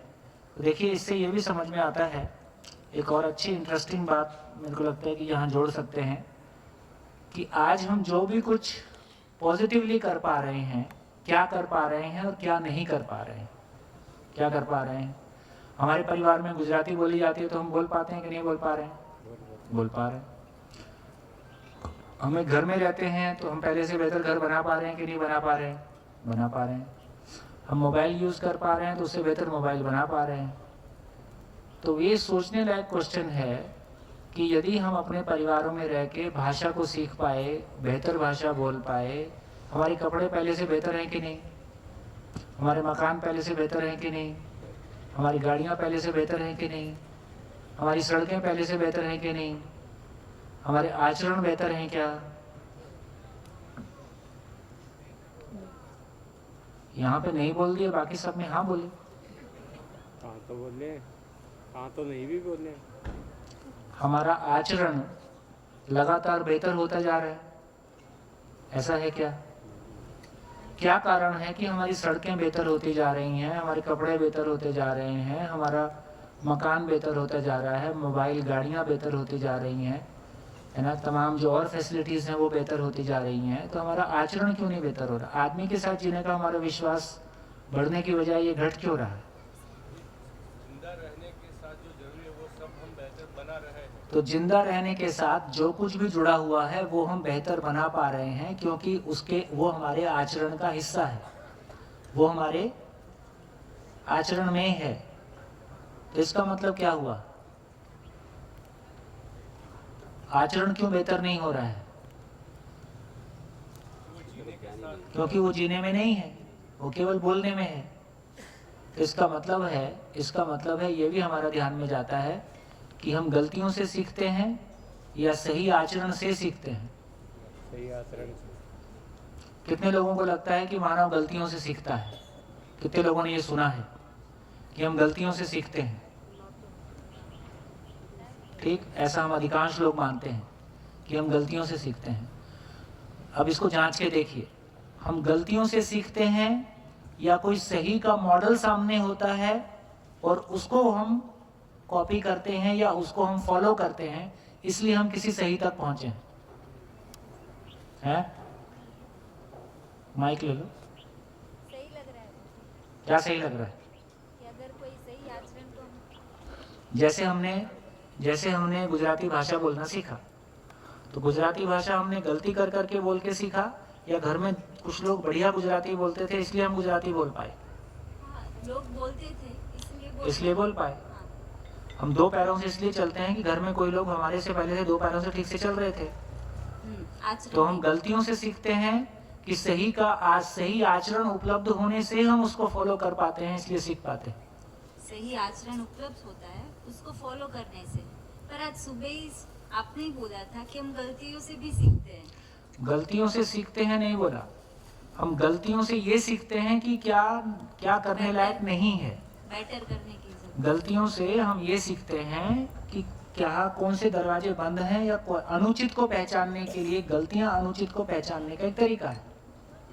मैंने एक आचरण किया और उससे मैं दुखी हुआ, तो मैं ये पहचान पाया कि ये आचरण करने लायक नहीं है। तो भ्रम की समीक्षा के सेंस में वो ठीक है, लेकिन जब हम कोई सही चीज को सीख रहे हैं, चाहे वो जिंदा रहने के धरातल पर हो चाहे आचरण को, हमारे बीच में आचरण नहीं है, इसलिए आचरण का हमको पता नहीं है। एक परिवार में यदि उसके परिवार के सभी लोग शिकायत मुक्त अभाव मुक्त जी रहे होते, तो क्या आज हम भी सभी अपने परिवारों में ऐसे जी पाए होते कि नहीं जी पाए होते? क्योंकि कपड़े हम पहन पाए, भाषा हम बोल पाए, व्यापार नौकरी काम हम कर पाए, सड़कें हम बना पाए, लेकिन आचरण नहीं जी पाए। इसका मतलब ये भी पता चला कि मानव गलतियों से नहीं सीखता है। मानव गलतियों से नहीं सीखता है, कोई सही आचरण पहले से उपलब्ध है परंपरा में, उसमें फिर वो उस आचरण को पकड़ के वो अपने आप को बेहतर करता है। हमारी गहरी मान्यता है कि हम गलतियों से सीखते हैं। कोई एक एग्जांपल लेके बताओ जो आप कह सको कि हमने गलतियों से सीखा। माइक लीजिए, माइक लीजिए, पाछड़।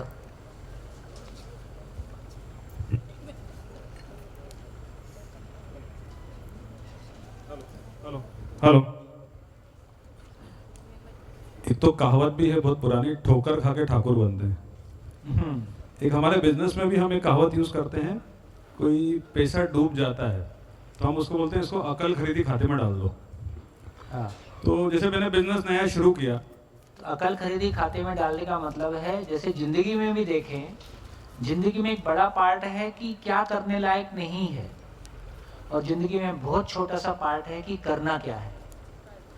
तो बहुत सारा एक्टिविटीज करके हमको ये पता चलता है कि क्या नहीं करना है।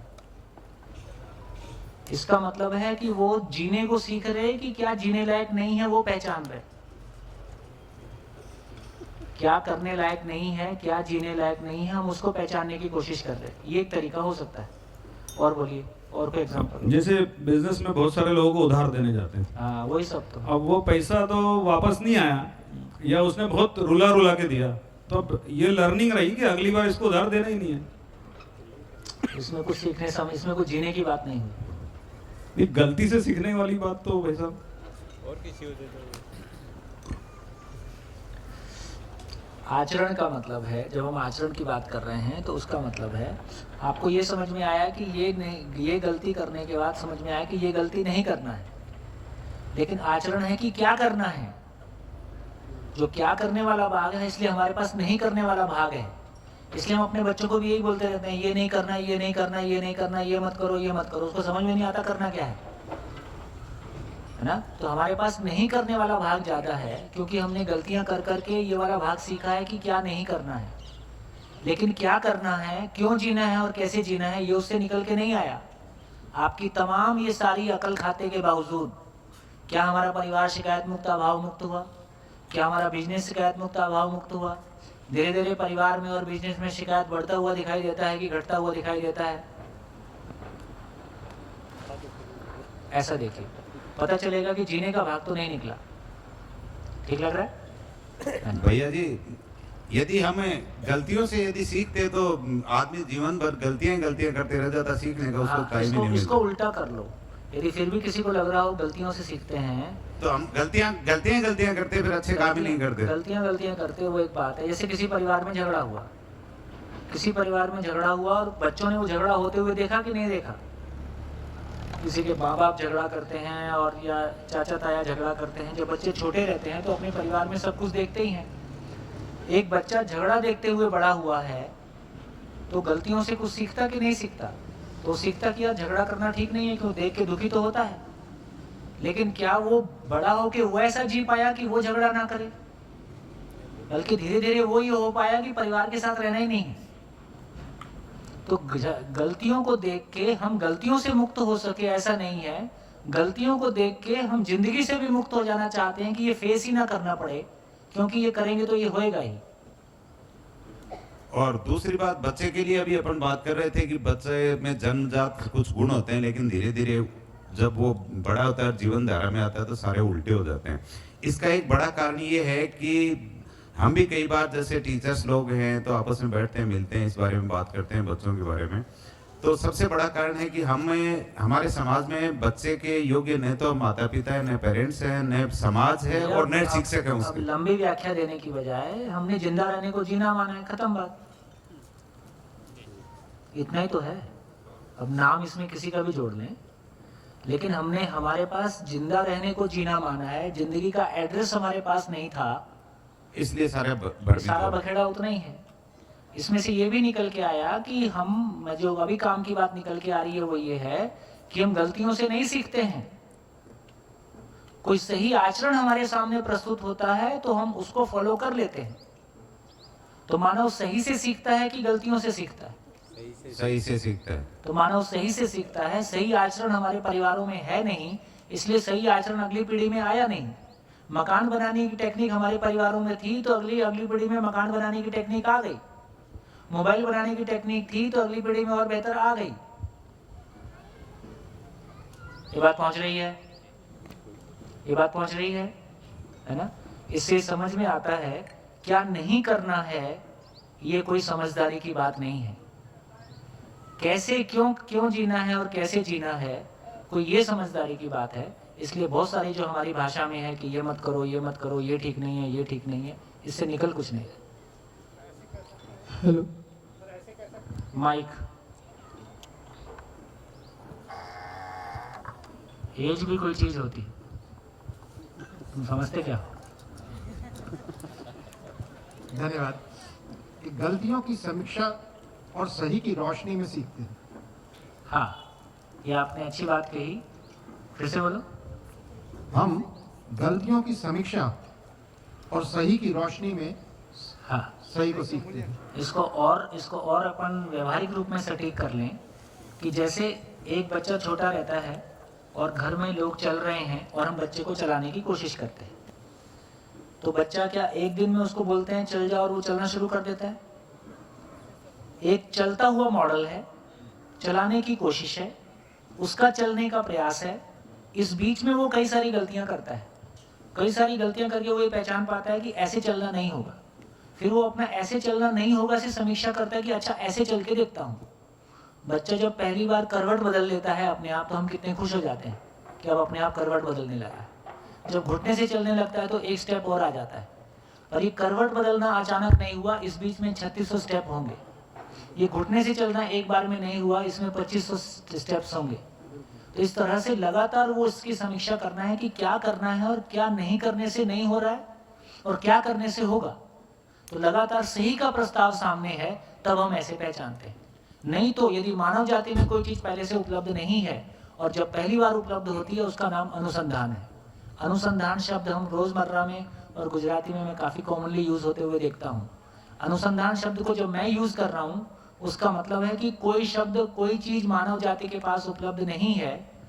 जैसे बिजली कभी मानव जाति के पास उपलब्ध नहीं थी, तो पहली बार किसी ने ये प्रयोग किया कि बिजली को कड़कते हुए देखा, आकाश में बिजली को कड़कते हुए देखा और उसने कड़कती हुई बिजली को किसी अपने इंस्ट्रूमेंट में लाने की कोशिश की।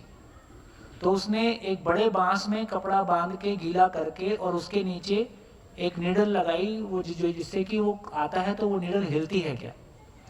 तो बेसिकली बिजली कड़कती से ये बांस के एक्सपेरिमेंट से लेके और बिजली पाने तक का 100 साल का सफर है। 150 साल का सफर है। सोच के बाद इसका नाम अनुसंधान है। मतलब इसका नाम अनुसंधान है कि जब कोई चीज मानव जाति के पास पहली बार उपलब्ध होती है। अब वो चीज बिजली हमारे पास उपलब्ध है, बिजली उपलब्ध है, तो अब मैं जब बिजली को सीखने जाता हूं तो सही की परंपरा उपलब्ध है। जब पहली बार किसी ने लैंग्वेज बनाई होगी तो ये कितने साल में बनी होगी। आज जो हिंदी लैंग्वेज या गुजराती लैंग्वेज हम बोल रहे हैं, ये लैंग्वेज कितने साल में बनी होगी। हजारों साल में जो पहली बार बनी होगी तो हजारों साल में बनी होगी। और अभी हर बच्चा उसको 1.5 साल में सीख लेता है ना। अभी भी बने जा रही है। तो ये मतलब हुआ जो मैं बात कहना चाह रहा हूँ। ये तो दो ही रास्ते हैं, या तो कोई चीज उपलब्ध नहीं है मानव जाति में तो उसका अनुसंधान होगा। तो परिवार में जीने का स्वरूप उपलब्ध नहीं है, मानव का अध्ययन नहीं है, इसलिए ये अनुसंधान है। इसको हम धीरे से आराम से खूब गहराई से देखें। तो अभी तक हमारे पास परिवार में जीने का स्वरूप उपलब्ध नहीं है कि एक परिवार शिकायत मुक्त अभाव मुक्त होकर जी सके, मानव का सही अर्थों में अध्ययन हो सके और अध्ययन पूर्वक हम मानव की आवश्यकताओं को पहचान सकें और पूरा कर सकें और ये भरोसा पा सकें कि इसको दूसरे को भी कराया जा सकता है। तो मानव गलतियों से नहीं सीखता, सही से ही सीखता है।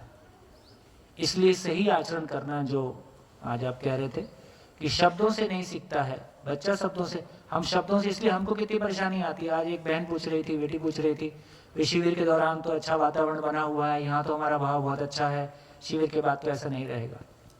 ये बात ठीक है, शिविर के बाद ऐसा नहीं रहेगा, इसमें कोई दिक्कत नहीं है। लेकिन हम आखिरी दिन बात करेंगे क्या करेंगे शिविर के बाद भी ये बना रहे, उसमें मिलजुल के क्या कर सकते हैं। लेकिन चूंकि ये अभी शब्द है, शब्द पूर्वक कोई जीने का स्वरूप आपको दिया जा रहा है। लेकिन यदि बचपन से लेके हम जिस परिवार में पले थे उस परिवार में ये आचरण हमको उपलब्ध होता तो ये सहज रूप से तब हमको 10 साल 15 साल में हम सीख लेते। बोलना बच्चा कितने साल में सीखता है? लगभग 1.5 साल में सीख लेता है। चलना हो सकता है किसी सीख लेता है, लिखना हो सकता है कुछ और समय लगता है, मैथमेटिक्स करना कुछ और समय लगता है, कमाने खाने में हो सकता है 18 साल लगते हैं, तो समझने में भी हो सकता है 10 साल 15 साल लग जाएंगे। क्या दिक्कत है? हाँ, एक मुद्दा हाँ जी इधर। हाँ। वैसे तो कई मुद्दे आ गए और चले भी गए, भाई आग्रह रखते हैं तो बोलना पड़ता है। ये बहन जी जब बताया ना कि समझ का अवमूल्यन हो सकता है, तब से मुद्दा शुरू हुआ, फिर वो भी चला गया। फिर अभी वो भाई ने बताया कि गलती की समीक्षा और सही का प्रकाश, बाद फिर भी मुद्दा चला गया। फिर ये बच्चा सीखने की प्रक्रिया के बारे में आप जब बोलते थे, फिर मुद्दा है तो भाई ने आग्रह रखा कि आप तो कह ही दो कह ही दो। हाँ, मगर मैं बोला कि ये बहुत लंबा होता है इसलिए चलने, तो बोले नहीं कुछ तो कह ही दो।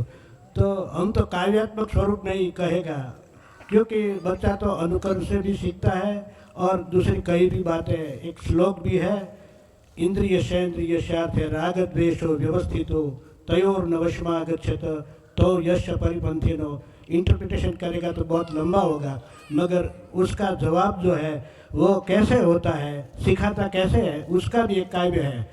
त्वमसि तात शुद्ध बुद्ध निरंजनम भव माया वरदीत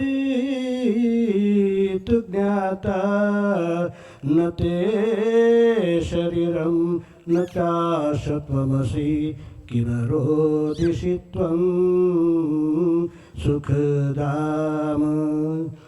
ये ये क्या है कि मैं सुनता हूँ 4 दिन से, मैंने आपको बताया था कि इधर सब लोग जो है उसका मैंने एक विशेषण बनाया है, क्या इंग्लिश का मतलब हिंदी भी मिक्स कर देते हैं, गुजराती भी मिक्स कर देते हैं, इंग्लिश भी मिक्स कर देते हैं। तो मेरा तो न हिंदी अच्छा है, न गुजराती अच्छा है, न इंग्लिश अच्छा है, इसलिए फिर मैंने ये श्लोक से संदर्भ दिया है। इंटरप्रिटेशन करेगा तो बहुत लंबा होगा, मगर आपकी बात का ही ये श्लोक और ये कविता है। जी बढ़िया। हाँ जी।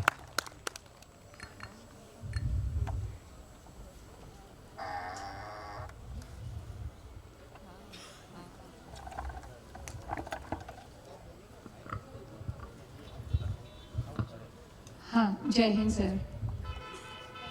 एक थोड़ा गंभीर सा मुझे प्रश्न मेरे मन में सुबह से चल रहा है कि जैसे एक विज्ञान ही है जिसमें कि एक्सटिंक्शन होता है, जो चीज़ रीइंफोर्स नहीं होती है तो वो ऑब्सोलीट हो जाती है, एक्सटिंक्शन विलुप्त हो जाती है। तो ऐसा तो नहीं है कि अपना मैं भी कभी मतलब विलुप्त हो जाए, क्योंकि प्रैक्टिस में तो वो आता ही नहीं है। जैसे कि आप जब तक नहीं पहचाना तब तक एक्सटिंक्ट ही है। नहीं, पर ऐसा भी नहीं होगा। आज तो आप पथ दर्शक है, हम इतने हैं, इसमें से मतलब पूरी दुनिया के कितने लोग हैं जो ये पहचानने की कोशिश में लगे हैं, तो धीरे धीरे तो वो मतलब मल्टीप्लाई नहीं होगा इतनी जोरों की मात्रा हो में। जाएगा। देखिए ऐसा है कि एक समय तक भाई आवश्यकता नहीं है ऐसी बात तो नहीं है, आवश्यकता तो बन गई, और कोरोना काल ने और अच्छे से बताया है कि इसकी आवश्यकता है, क्योंकि कोरोना काल ने जो फूला हुआ फुग्गा था उसमें पिन मार दिया। तो जितना भी हमारा आडंबर और दिखावा और जो ओढ़ा हुआ था उसको हटा के बताया, तो पता चला कि काम की बात अभी तक इतनी है कि हमारे पास जिंदा रहने का सामान है। लेकिन अभी तक हमको ये भरोसा नहीं है, जैसे जब हम ये कहते हैं कि मानव निरंतर सुखपूर्वक जी सकता है, तो फिर आप बहुत सारी पुरानी थ्योरी ले आते हो, सुख दुख तो साथ साथ है, कैसे हो सकता है। अभी आपने कहा नहीं, क्योंकि यहाँ शायद उतना तर्क या उस तरह की बातें कुछ कम आती हैं। आप लोग की ऐसी आस्था है कि कोई मन से बोल रहा है तो उसको ध्यान से सुना जाए, ये अच्छी बात भी है। लेकिन जब हम नॉर्थ में शिविर करते हैं तो वहाँ तो जैसे ही हम बोलते हैं कि मानव निरंतर सुखपूर्वक जीना चाहता है, बोले वो ठीक है, चाहता जरूर है, पर ये संभव नहीं है, क्योंकि सुख दुख तो साथ साथ है।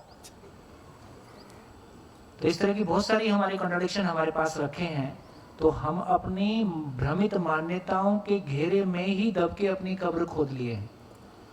जो मान्यताएं हमने बना रखी हैं वो मान्यताएं जिंदगी के विपरीत हैं, क्योंकि वो अधिकांश मान्यताएं जिंदा रहने के धरातल से आती हैं और उसी को हमने सच्चाई मान लिया है।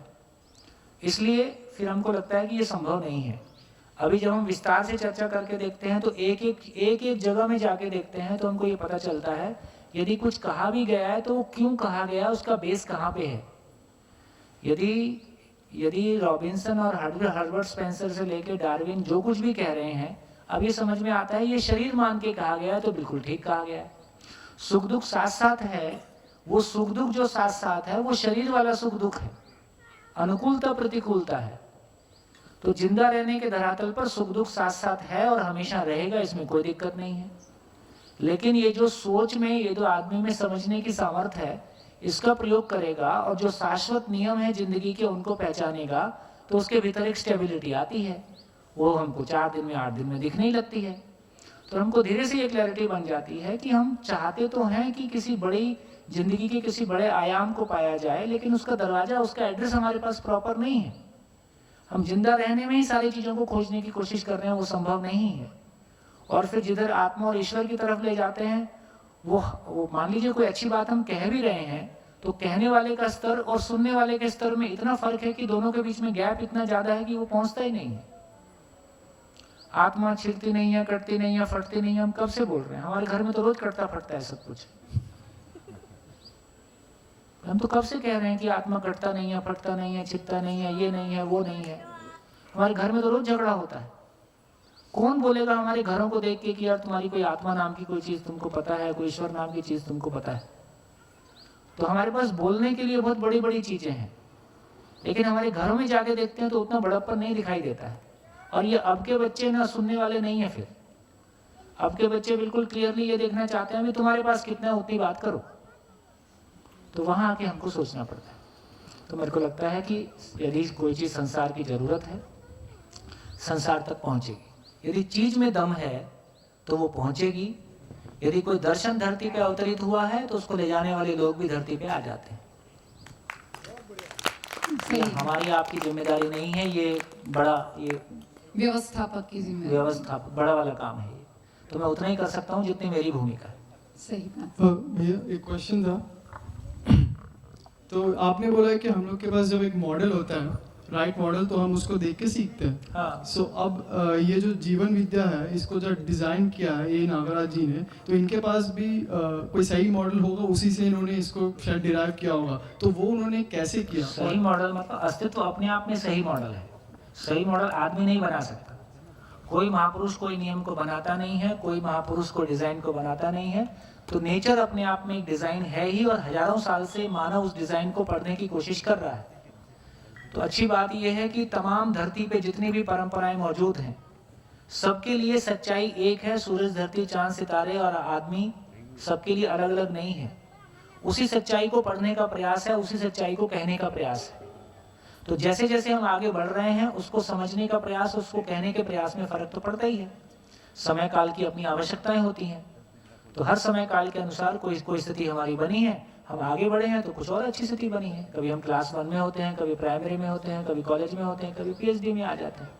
कोई स्थिति आ जाती है कि फुल फ्लेज हो जाता है। तो धीरे से हम इवॉल्व कर ही रहे हैं। हमारे सोचने समझने के स्तर धीरे से बेहतर हो ही रहे हैं। तो देखते हैं, एक बार पूरा डिजाइन आप ही देख लो, फिर आगे बात करेंगे। हाँ जी, बढ़िया। एक मिनट भैया, आपका शिविर 8 दिन में बिल्कुल नहीं हो रहा है भैया, लेकिन आपको मुझे बहुत ही तहे दिल से धन्यवाद करना है। वो तो मैं स्वीकार लूँगा। नहीं, क्योंकि एक बहुत क्या बोलते हैं, it's like kind of setback, I mean धक्का लगा है बहुत। जब मैं शरीर और मैं के बारे में सोच रही थी और जो मैंने बताया, तो मैं सिर्फ मेरे बारे में रिलेट कर पाई। लेकिन आपने जब बोला कि बच्चा आया जब था तो वो कुछ अलग के लिए आया था, लेकिन हम उनको बना रहे हैं दूसरा ही। बिल्कुल। तो मुझे ऐसा लगा, क्योंकि मेरे में ये जिज्ञासा मेरे बच्चे की आने के कारण हुई। तो वो जो बच्चे ने मेरे में जो जिज्ञासा बनाई थी, तो उसके प्रति कृतज्ञता भाव तो ठीक है, लेकिन मैंने उसको उस तरह से बनाने का ट्राई किया जिसमें मैंने उसकी जिंदगी में सिर्फ खालीपन और दुख और वही लिख रही हूँ, ना ही इस जन्म में, लेकिन मैं भी आगे वाले जन्म में भी। तो बहुत ऐसा लगा कि अगर मैं नहीं सुधरती तो मैं सुधरती, यानी कि मैं नहीं जीना सीखती हूँ तो मैं ही सिर्फ नहीं भुगत रही हूँ। बहुत बढ़िया। जो 2 बच्चियाँ हैं मेरे लिए, वो भी ऐसे ही। बहुत बढ़िया। तो सौम्या, देखिए, दर्शन में इसका एक बढ़िया सूत्र है कि अपनी, मेरे को एग्जैक्टली वर्ड्स में वो सूत्र याद नहीं है, लेकिन अपनी जागृति सुनिश्चित ना करना भी अपने आप में एक अपराध जैसा काम ही है। क्योंकि आपकी जागृत ना होने की वजह से कितने लोगों की जागृति रुकी हुई है ना? आपकी जागृति होने से कितने लोगों की जागृति जुड़ी हुई है, और आप यदि अपनी जागृति पे ध्यान नहीं देते हो तो कितने लोगों की जिंदगी रुकी हुई है। उसका दोष या उसका पुण्य दोनों हमारे सर पे आता है। इसलिए सब कुछ साथ साथ है। ज़्यादा पीड़ा जल्दी राहत, ये आपका सौभाग्य है कि आपको इस बात को सुन के इतनी, देखिए बात वही रहती है, लेकिन सबको तो उतनी पीड़ा नहीं होती है। तो जिसको जितनी पीड़ा ज़्यादा है उसका उतना बड़ा पुण्य है, उसका उतना बड़ा सौभाग्य है कि उसके लिए ज़िंदगी दरवाज़ा खोलना चाहती है, या आपने अपने जो भी मेहनत की है उससे आपकी ज़िंदगी में दरवाज़ा खुलने वाला है। जिस बात के लिए पीड़ा होती है, जिस बात के लिए आवश्यकता होती है, उसी की तरफ हम जाते हैं। बढ़िया, धन्यवाद। माइक नहीं, तुम्हारी आवाज आएगी पर माइक में नहीं आएगी। सर यहाँ। मैंने, ओके, प्लीज कंटिन्यू। मैं बेटी हूँ या मैं बेटी होने का रोल प्ले कर रही हूँ वहाँ तक पहुँचने के लिए जो सच है, उस चीज़ में मैं थोड़ा कंफ्यूज हूँ। क्योंकि अगर ये कंटिन्यूस प्रोसेस है तो मैंने बहुत सारे रोल प्लेस किए होंगे, पेरेंट का भी, बेटी का भी, फ्रेंड का भी, किसी की लाइफ में शायद विलन भी रही होंगी, I don't know. Of course.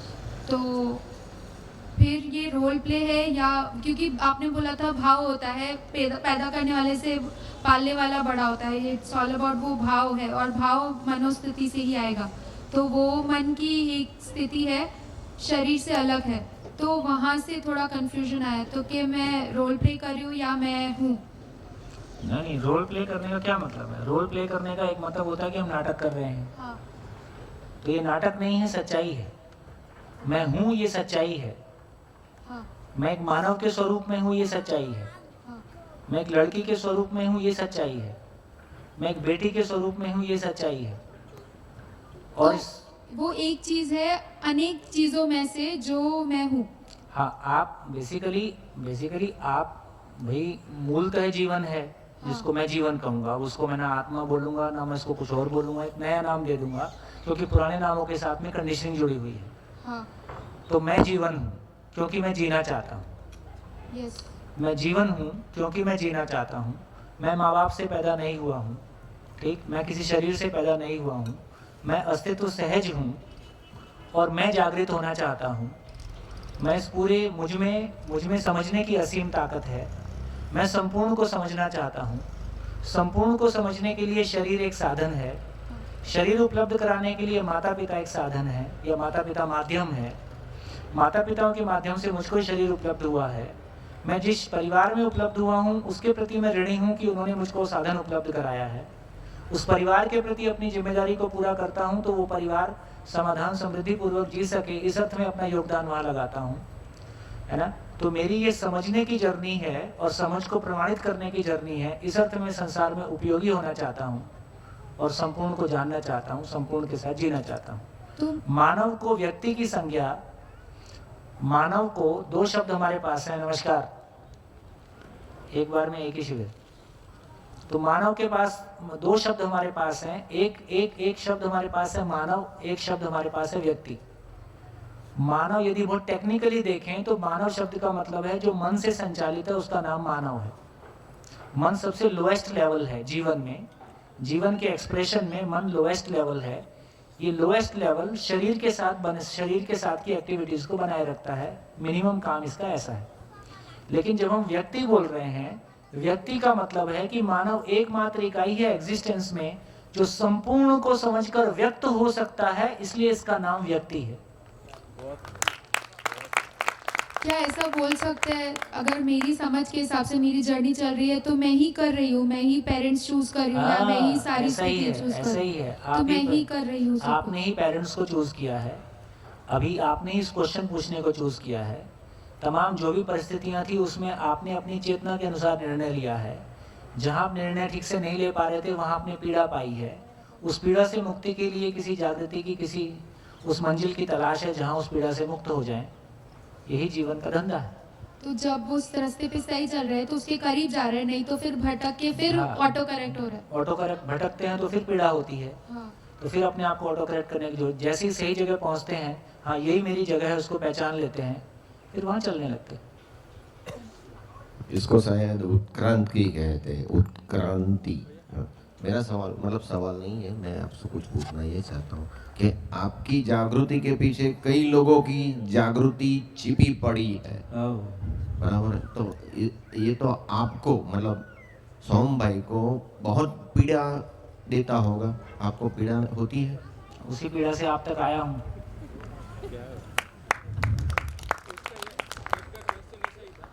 आपके पास और आने का क्या मतलब? हाँ जी, माइक। हाँ जी, माइक जहाँ भी है। उसको दो, उसको व्यक्ति वाली डेफिनेशन का मतलब है कि संपूर्ण को समझकर व्यक्त होने में समर्थ इकाई का नाम व्यक्ति है। मानव एकमात्र इकाई है जो संपूर्ण को समझ सकता है, व्यक्त कर सकता है। इसलिए कहा कि जिसको हम अभी तक निर्वचनीय और अव्यक्त बोल रहे थे वो वचनीय है और व्यक्त भी है। वचनीय होगा तो ही एजुकेशन में आ सकता है, व्यक्त है तो ही आचरण पूर्वक जिया जा सकता है। यदि व्यक्त नहीं है और वचनीय नहीं है फिर वो हमारे लिए उपलब्ध नहीं है। मानव मतलब शरीर और मैं दोनों आ गया है? मानव मतलब शरीर और मैं दोनों हो गया। हाँ, मानव मतलब शरीर और मैं दोनों। जब व्यक्ति बोल रहे हैं तो शरीर और मैं दोनों के संयुक्त रूप को ही बोल रहे हैं। है भैया? व्यक्ति की डेफिनेशन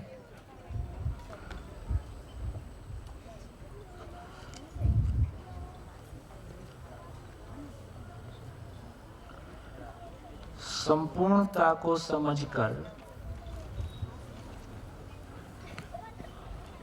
व्यक्त करने में समर्थ इकाई बराबर व्यक्ति।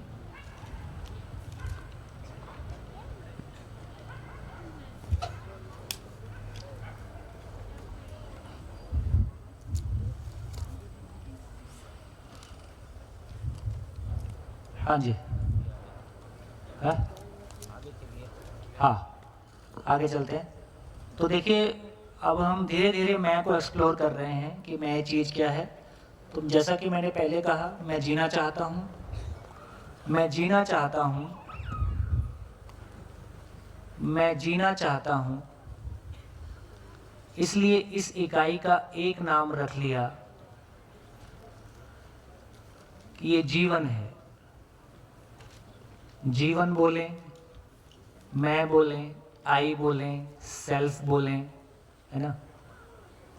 धीरे से मन बोलें, वृत्ति बोलें, चित्त बोलें, और कुछ, ये सारे इधर के ही, ये सारे मैं के पार्ट्स हैं, मैं की क्रियाएं हैं, लेकिन मैं उसको जीवन नाम से संबोधित करूंगा। तो अब मेरे को लगता है कि थोड़ा सा और आगे चल सकते हैं। जैसे कौन देखता है?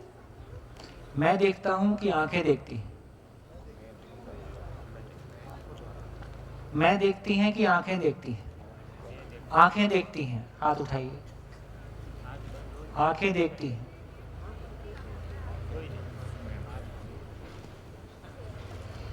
कुछ लोग को लगता है आंखें देखती हैं।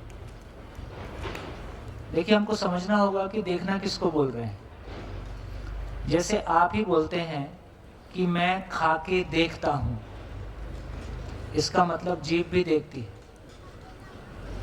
मैं पी के देखता हूं, मैं सुन के देखता हूं, मैं सूंघ के देखता हूं, मैं चल के देखता हूं, और मैं तुमको देख लूंगा। तो देखना मतलब क्या हुआ? देखना मतलब क्या हुआ?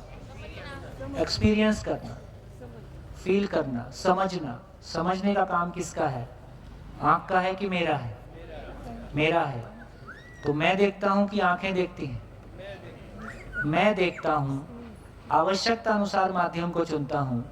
कभी मैं आँख से देखता हूँ, कभी मैं कान से देखता हूँ, कभी मैं नाक से देखता हूँ, कभी मैं त्वचा से देखता हूँ, और कभी मैं इन सब के बिना भी देखता हूँ।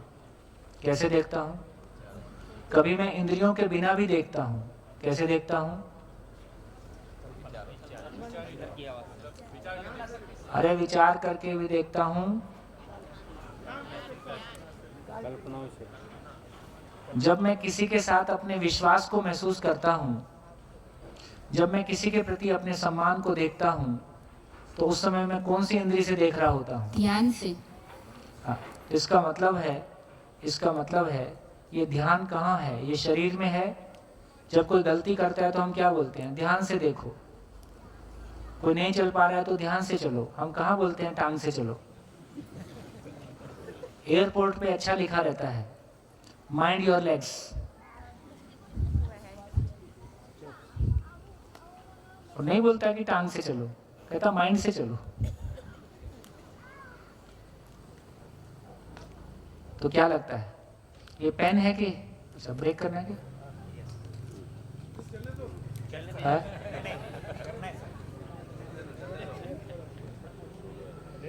ये पेन है, आंख से दिख रहा है कि नहीं? पेन है, पेन दिख रहा है? कैसे दिख रहा है?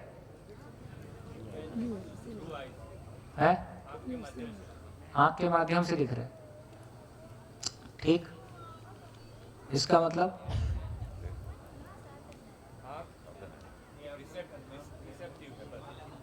सर इसका मतलब कि मैं मुड़ के देखूंगी, आप पेन दिखाते होंगे पर वो मेरा ध्यान नहीं होगा तो नहीं दिखेगा। इसका मतलब पेन आंख से दिखता है कि ध्यान से दिखता है? तो कान से सुनता है कि ध्यान से सुनता है? और जीभ से चखते हैं कि ध्यान से चखते हैं? तो पता चला यदि ध्यान वहाँ नहीं है तो ना जीभ का पता चलता है, ना कान का पता चलता है, ना आँख का पता चलता है, किसी का पता नहीं चलता। कि मैं वहाँ पे नहीं हूँ तो किसी का पता नहीं चल रहा है। तो कौन देखता है, कौन सूंघता है, कौन बोलता है? बिना मुंह के, बिना कान के सुन सकते हैं, बिना मुंह के बोल सकते हैं कि नहीं? बिना कान के सुन सकते हैं, बिना मुंह के बोल सकते हैं। ऐसा है कि नहीं है? कैसे? हम अपने आप से बात करते ही हैं। जब हम अपने आप से बात करते हैं तो सुनाई देता है कि नहीं सुनाई देता है? और हम जवाब देते हैं कि नहीं देते हैं? और बाहर कितना भी नगाड़ा बजे, आवाज दबती है कि सुनाई देती है? सुनाई देती है। इसका मतलब मैं मुंह का उपयोग कब करता हूँ? आवाज को लाउड करने के लिए। मैं कान का उपयोग कब करता हूँ? जब दूसरे को सुनना है। तो मैं कान का उपयोग तो मैं ही बोलता हूँ, मैं ही सुनता हूँ, मैं ही देखता हूँ, मैं ही सूंघता हूँ। आवश्यकता अनुसार आँख, नाक, कान, मुंह का ये साधन का प्रयोग करता हूँ।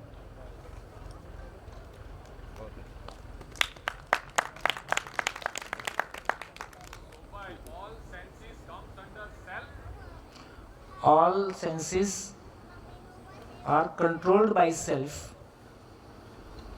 are used by self, but they are part of the body.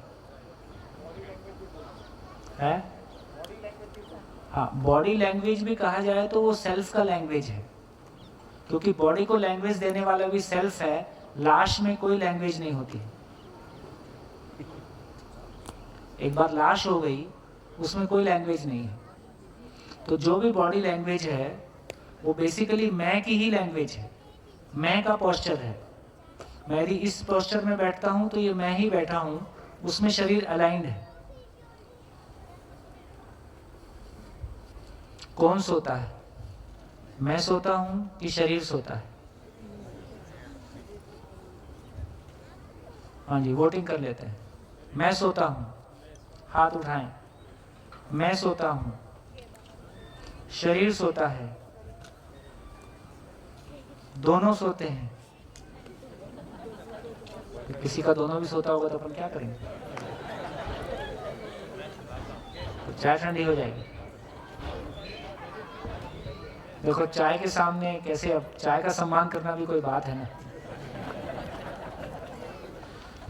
धन्यवाद, नमस्कार, फिर मिलेंगे ब्रेक के बाद।